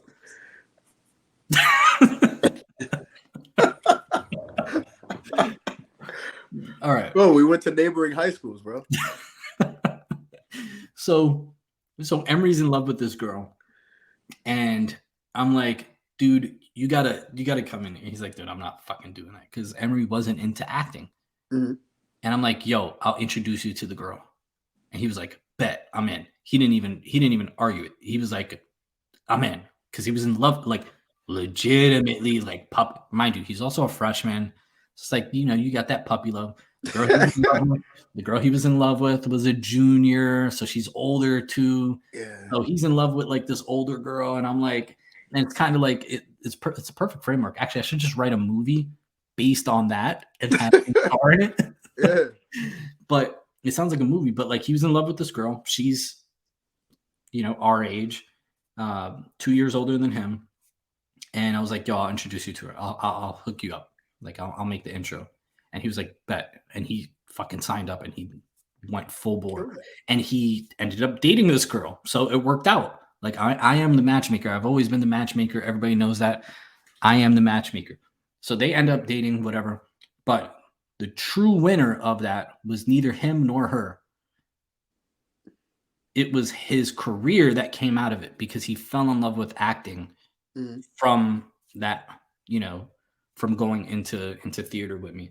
And so he reached out to me a few years back. I want to say it was like 6 years ago. It was right before I got my 239 number. I still have my New York number. And he reached out and was like, dude, thank you, so much for introducing. And he was just I'm like, what? Like, I didn't realize it was to that extent that like he was that appreciative of it. But shout out to Emery Cohen. That's my dog, man. I wish I still had his number because I have a new phone and I have a new number. And I could reach him, hit him on IG or something, bro. He's not on. Bro. I've been looking for him for years. He's not on Instagram, not on Twitter. Wow. Dude, he's off. He's off the grid. Yeah, he's off social media. He's just 100% focused on his work. And the last time we spoke, he was talking to me about, about like all the people that he's like cool with in the industry. Like he knows every fucking big name person out there. He knows. I was like, dude, can I be your security? Or like, he's like, yeah, dude, fly out here. You could be my driver. I'm like, no, I'm just kidding. But like, maybe now I'm not. Like shit. Now I see what movies you in. It's awesome, man. Just seeing how I'm always happy to see and hear people winning, man, and it's just motivational, man. Like I said earlier in the pod, in this episode, you, him, me trying to strive for my goals. Just man, it's great to hear that everybody's doing positive things, man. Yeah, but so I wanted to talk about the roster because a lot of people. It's very rare that you see people coming from where we come from actually do shit with themselves. Because a lot of the people I went to high school with, not in middle college, but like a lot of the people from my high school are still doing the same shit that they were doing when we left high school. They're still doing a bunch of stuff. So it's nice to see that like people that we played with in 06, a lot of them are doing really, really well. Like Christian owned a food truck in Manhattan. Oh, it's his business. He owns a food truck, yeah. He sold it. He got rid of it a couple of years ago, but it was because like, dude, running a food truck is nonstop. It's a lot, dude. Running a food truck, especially in New York, it's wild. But he ran a really, really successful food truck until he kind of got burnt out and decided to sell it. But Emery obviously has blossomed into this fucking incredible actor, and he's still super young, man. I mean, he's 33 now. So 33. Yeah, he's 33 now. He's got, a whole fucking 30, 40 years ahead of him. So he's, to have and have already 15 years in, that's incredible, man. To have the credits that he has and the experience networking, it's nuts, man. It's nuts, and he still has that many more years ahead of him. So that's insane. If he chooses to, man, he has a chance to go down as one of the greats of all time. He's dude. I mean, before he was 30 years old, he was already in movies with pretty much every big name actor you can imagine, like Place Beyond the Pines, Brooklyn. Like, dude, just Place Beyond the Pines alone. Ray Liotta, Bradley Cooper, Eva Mendes, Brad Pitt. What are we talking? Yeah, Brad Pitt. Like, what are you talking about? I'm like, hi, that's insane. That's insane, bro. It's nuts, man. Brad Pitt, bro, that's crazy. Yeah, he's done incredible. What? He's done incredible. So Leonardo DiCaprio, like the lineup is crazy, bro. Mark Wahlberg, like, bro, this is insane. Bro, he's been with everyone. Oh, and it looks like he's had a couple of award-winning. He's had 8 nominations. He's won 3. So he won Breakthrough Performer in Brooklyn, Breakthrough Artist in Brooklyn, Best Supporting Actor in Brooklyn. So he's won 3 awards, and then he's been up for 8. So he got a horror award he was nominated for in the OA, which the OA was a super, super, super popular Netflix show when it came out, and still going, if I'm not mistaken now. But all right, let's get back to it. So Emery's had an incredible career. Shout out to Emery. If you somehow see this in the future, we love you, bro. Congrats, man, and keep going, man. Kid Cudi he was in the film with. It's insane. Yeah. So who else was on our team that year? So Lewis. Shout out to Lewis, my dog. Gilberto. Shout out to Lewis. Gilberto wasn't on the team in 06. No, he came the year after. Sorry, he missed that. Yeah, he came in 07. He was always around so much. It felt like he was on the team. Argenis. Orlando. Michael Bobby. Shout out to Michael Bobby, former Marine. Thank you for your service. Thank you for your service, Michael Bobby. Michael John Patrick Bobby. Yeah, guy with 4 first names. Yeah, fucking Michael John Patrick Bobby. Mustaf. Shout out to Michael Mustaf. It's my dude. Yeah, man. Orlando Money Fargus. He's out in Orlando somewhere. Why am I giving everyone's government name right now? Word. I think because I said the last name of Larry. Shout out to Money. Who else? Guillermo. I forgot about Guillermo. Guillermo hit like 6 home runs, bro. Yeah, Mr. All He had or Nothing. 6 hits. Yeah, he had 6 hits and had them all home runs, just bombs. So if he connected, it was over. Yeah, that was a special year, man. Like honestly, bro. Like the definition of all or nothing. Yeah, it was wild. I think that's why like I was such a rebel my junior year, because like you didn't play your last year, and I was anticipating us running it back, and then what hurt even more was Queensville won it all. So it was like a gift and a curse. It was my dad's former school, and I could have went to Queensville. I didn't. I mean, all of us could have went to Queensville. Literally, it was difficult to get in Queensville. Can I tell you a story about Queensville?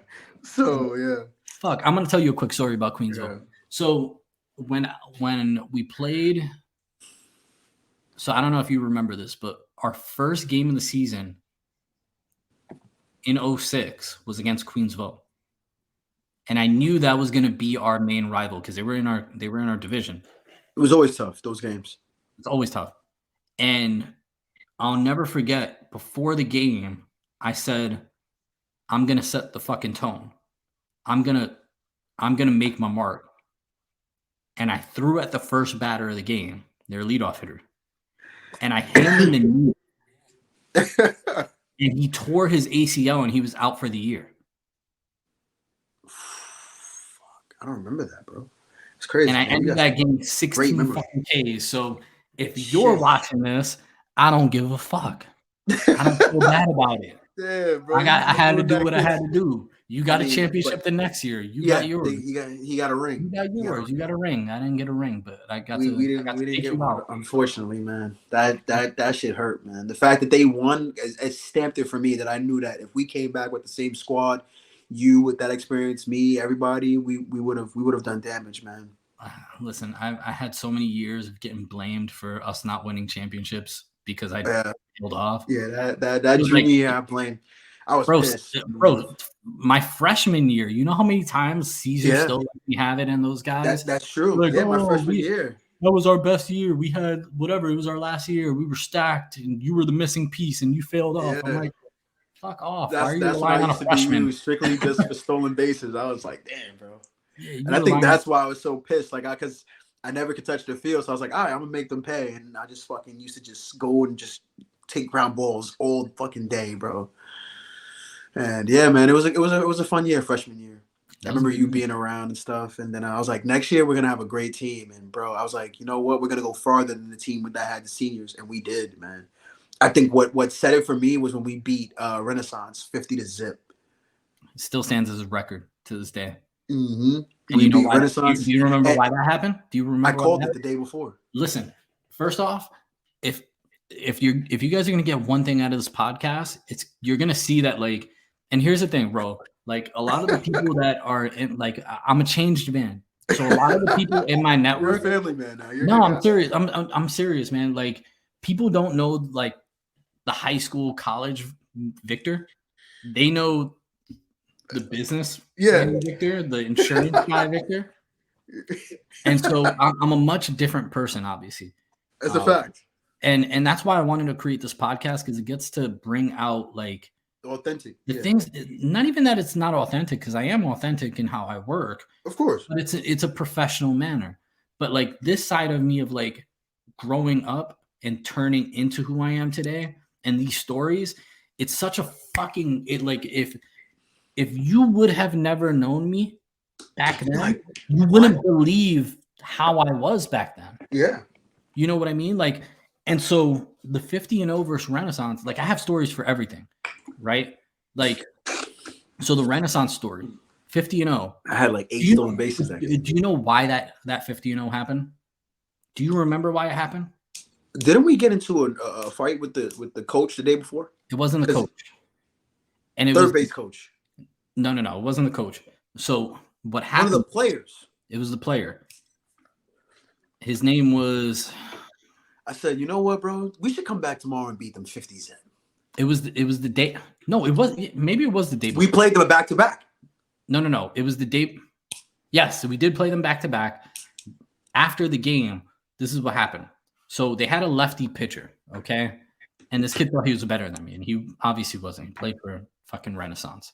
Okay, he threw like 50 miles an hour.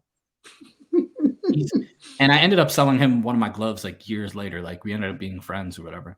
Because Renaissance is across the street from where I lived. Like I knew everyone at that school. Like we were close.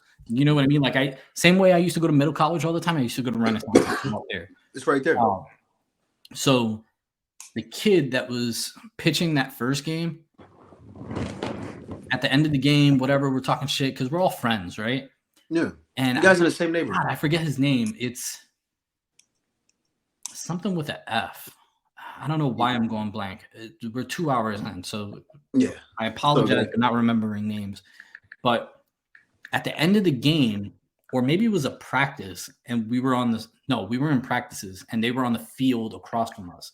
So you know how like our home field was the one with the fence in center field? Mm-hmm. Renaissance was playing on that field, and we were practicing on the field next to it. That your back is to the highway. Okay. You know how you remember how the fields were our main field my freshman year, and then you have the field right here in the middle. Then the bathroom. Where I hit the ball 700 feet into the highway off of you. Yeah. Yeah.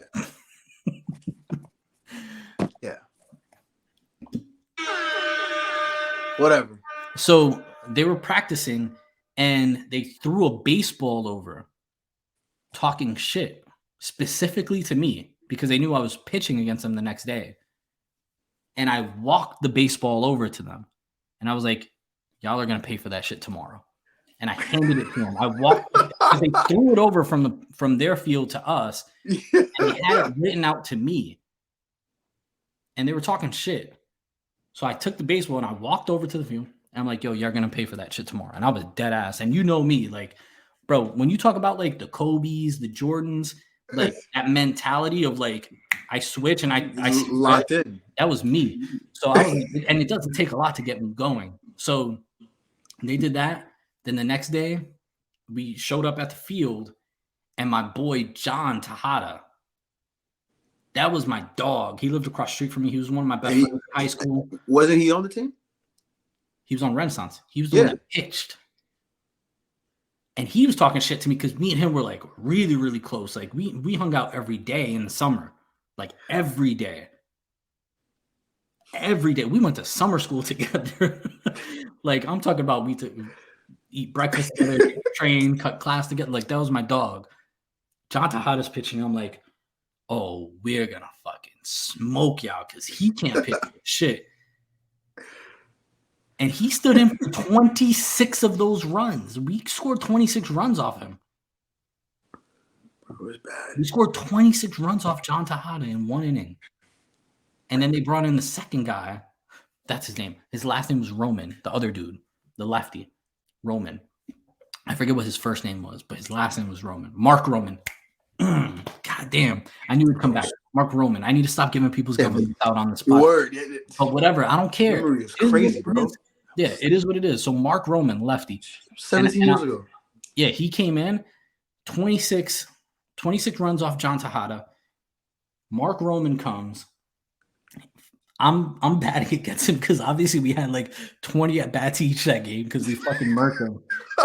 And the first pitch, bro, first pitch, two-seam fastball in on me. I go like this to get out of the way. Boom, right on my elbow. He hit me. And he threw it on purpose.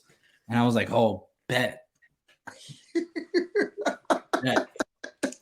Yeah, next time we face him, he caught one in the back. And it hurt him a lot more than it hurt me. I'm like, yo, take me out, bro. It hurt him a lot more than it hurt me. That's for sure. I would have had fucking mad padding on, bro. With an elbow pad, wrist pad. But before they even had Evo Shield, bro. but for anyone who's listening to this episode, the reason why 50-0 was so wild wasn't even the fact that it was 50-0. It was the fact we only did it in 2 innings. The only reason the game ended was because we played on softball fields in New York City that had no lights. Yeah. So it was not even the end of the second inning. It was just the second inning. They didn't even get 3 outs in the second inning. I forgot that I didn't even go that The far. sun went down. We didn't have any more light, so they just called the game. It was 50-0. There's no run rule in. Bro, I had like 8 stolen bases. I was like, yeah, this is the game where I'm gonna get it. Yeah, we smoked them. Smoked them. There was no mercy. And the great thing is, like, our coach, like German, bro, he loved every moment of that shit. He's like, yo, keep it going. He loved it. Yo, I keep stealing bases? Yeah, most coaches would be pissed. Like yo guys, chill. Like, come on. Like, have some sport. Like, nah, he was like, yo, put it on him. Keep it going. Like, he's laughing like, yo, go. You won't hit a home run. Keep running. Don't even stop running. Just keep going. Even if it's a grounder, run the second. Bro, that shit, bro, we were violating, bro. I'll never forget that day, man. And it's crazy because I was like, yo, imagine we win tomorrow 50-0 and we won exactly 50-0, bro. I couldn't get rid of that in my head. It was a good time, man. It was crazy, man. Like, dude, such good memories, man. My memory is like starting to remember a lot of shit from that year. That's crazy, bro. That you remember all of that, even their names. I'm like, shit, bro. You want to hear another crazy story? Our last game of the year was that I'll never forget. Beach Channel, regular season game of the year. Regular season, yeah. Yeah, I remember that. Beach Channel at Beach Channel. At Beach Channel. I was at 99 strikeouts that game. I didn't start that game. It was the last regular season game of the playoffs. I was at 99. No one else was even near me in the fucking strikeout leaders. I think the next closest was a dude from not Francis. Yeah, Francis Lewis. Yeah, Freddie Lou. From Francis Lewis, and he had 77 or some shit, and I was at 99, and I really wanted that 100. So I convinced German to, like, yo, let me come in and get this. Yeah, get that hundo. He's thinking about the playoffs. He's like, yo, I'm not trying to, like, risk that. Like, you're going to be pitching in 2 days in the playoffs. Yeah. I'm like, I don't give a shit. I want this 100. I'm trying to break 100 Ks in a season. Why would I not do that? So they brings me in the 7th inning, and Beach Channel was talking shit. So I was already motivated because I wanted that 100K. And then the second you start shit talking me, it's a wrap. And I never forget the shit talking that they did. I mean, it's the same shit that everyone does. Like, oh, you're short. Oh, throw harder. Trying to, like, make it seem like I don't throw hard when I'm the only one clearly throwing upper 80s on flat mounds in New York City. You know, so I'm like, all right, bet. So first guy was ground out. Second guy strikeout. I get the 100K. Third batter comes up. I strike him out. Just, he meant nothing to me, right? Like, it was just someone who was just at bat, and he happened to be on the other side of my strikeout. Get my 101st strikeout. Game ends. We win. Whatever. Years later, right? Because that's 07. No, that's 06. That was 06. So 07. So 07 is my senior year. Mm-hmm. 08 is freshman year of Queensboro. Yeah. 09 is your sophomore year. Your last year, I think, at Queensboro. Junior. So we're at 2010. 2010 is my junior year. My first year in Missouri. Seattle. Missouri.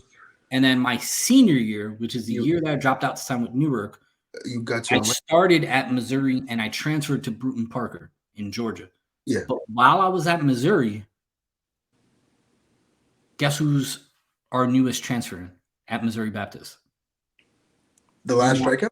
My last strikeout, Omar Artson.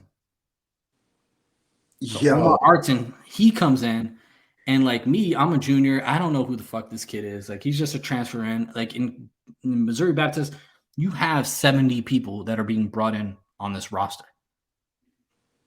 So I'm just like, you're just another name, another face, another person, whatever. Eventually, the roster for the regular season is going to get cut down. Of course, significantly. And then that's when I start learning who the fuck is on the team, because aside from that, it's like a football roster preseason. Like, it's just 1 million people. But he comes up to me. He's like, yo, you went to Robert Wagner? I'm like, who the fuck are you? Like, bro, we're in Shreveport, Missouri, in St. Louis. How you know I went to Wagner? How do you pick me out of how did you pick me out of the crowd? And you're like, yo, you went to Wagner? And I'm like, yeah. He's like, yo, when you had 99 strikeouts, we never saw you pitch before. And we were talking mad shit about you before the game. We're like, nah, he ain't gonna pitch. He's trash. We saw you in person. We're like, yo, he's mad short. He's garbage. He's making these numbers up. Like they're falsifying his number. Like the dude that passed me to win the actual K title with 40 Ks in the last game of the season. Like he's like, we thought you were faking it, whatever, blah, blah, blah, this and that. He's like, and then I faced you, and I was your 101st strikeout. He's like, yo, you threw a fastball by me, and then you threw a curveball, and I've never buckled so hard before. I'm like, bro, what are the chances that you're now my teammate? You know, shout out to Omar Artson. He was my teammate at Missouri Baptist for all of a couple months before I transferred out. He ended up playing for the Miami Marlins. He ended up signing for with the Marlins, playing a couple years out there. So shout out to Omar Artson. Oh shit, that's what's up. Yeah, I still don't know why. We had a few Queens boys. Had a few Queens boys make it, man. It's unfortunate that a lot of guys don't get to the show, but still, that's good too. Yeah. What is it? Oh. ATARTSEN. Yep. That's what's up, man. Yeah, shout out to Omar. It's a small ass world. It is, man, and he was super fucking fast, man. He had a good glove, and he was super fast. So shout out to him, another PSAL player playing, affiliated baseball. Yeah. Yep, I see. Yeah, he was with the Miami Marlins. Damn, that's what's up, man. Oh shit, is he still with them? Kentucky Wild Health Genomes release Omar Artson. Oh shit, that was last year. Is he still doing it? It's like he's still playing baseball, bro. What? No way. Yeah. Lincoln Salt Dog, shout out to Lincoln. Oh, and then he followed me to Bruton Parker.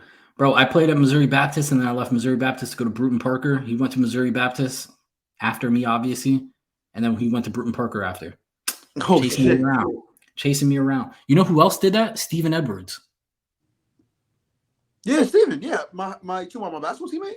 Yeah, I got him hooked up at Missouri Baptist. He went to Missouri Baptist. Oh shit! On a scholarship. I remember you told me about that. Yeah, I think he got benched or some shit, and so Steven, he's definitely a hothead, and he left like the year before they built the $1 million arena. Beautiful like basketball court. Yeah, $1 million stadium for the basketball team. He left and he went to Missouri Baptist. Chase right after me. Damn, where's his? They only have his independent stuff in here. Kentucky. Oh, he is still playing. He was playing in the Atlantic League, which is independent. Who? Omar Artson. Oh. I mean, at 34, bro. Yeah, but shout out to him for still playing, man. Like, yeah. I don't know. I couldn't do it. I couldn't do it. But, yeah, man. Shit, so who else was on our team that year? What was the crazy fucking Irish dude? Jimmy. Was it Jimmy? Yes, Jimmy. Yeah, Kelleher. Yo, shout out to Jimmy, man. That was my dog, man. Yeah, yep. Jimmy's my dog. Yeah, he was good, cool dude, man. Jonathan, no, he came the year after. Yeah. Damn. Shit, well, damn, we had 1, 2, 3, 4, 5, 6, 7. We had 9 topics to talk about. We only got through 2. Damn, dude. We gotta make sure we shorten it. Yeah. I mean, it's just, this is good. This is good conversation, man. This is exactly what these these episodes are going to be like just good conversations about sports and reminiscing on those times. No, that's great, bro. Honestly, I had a great time doing this shit, bro. Honestly. Yeah. I appreciate you finally fucking hopping on and recording an episode.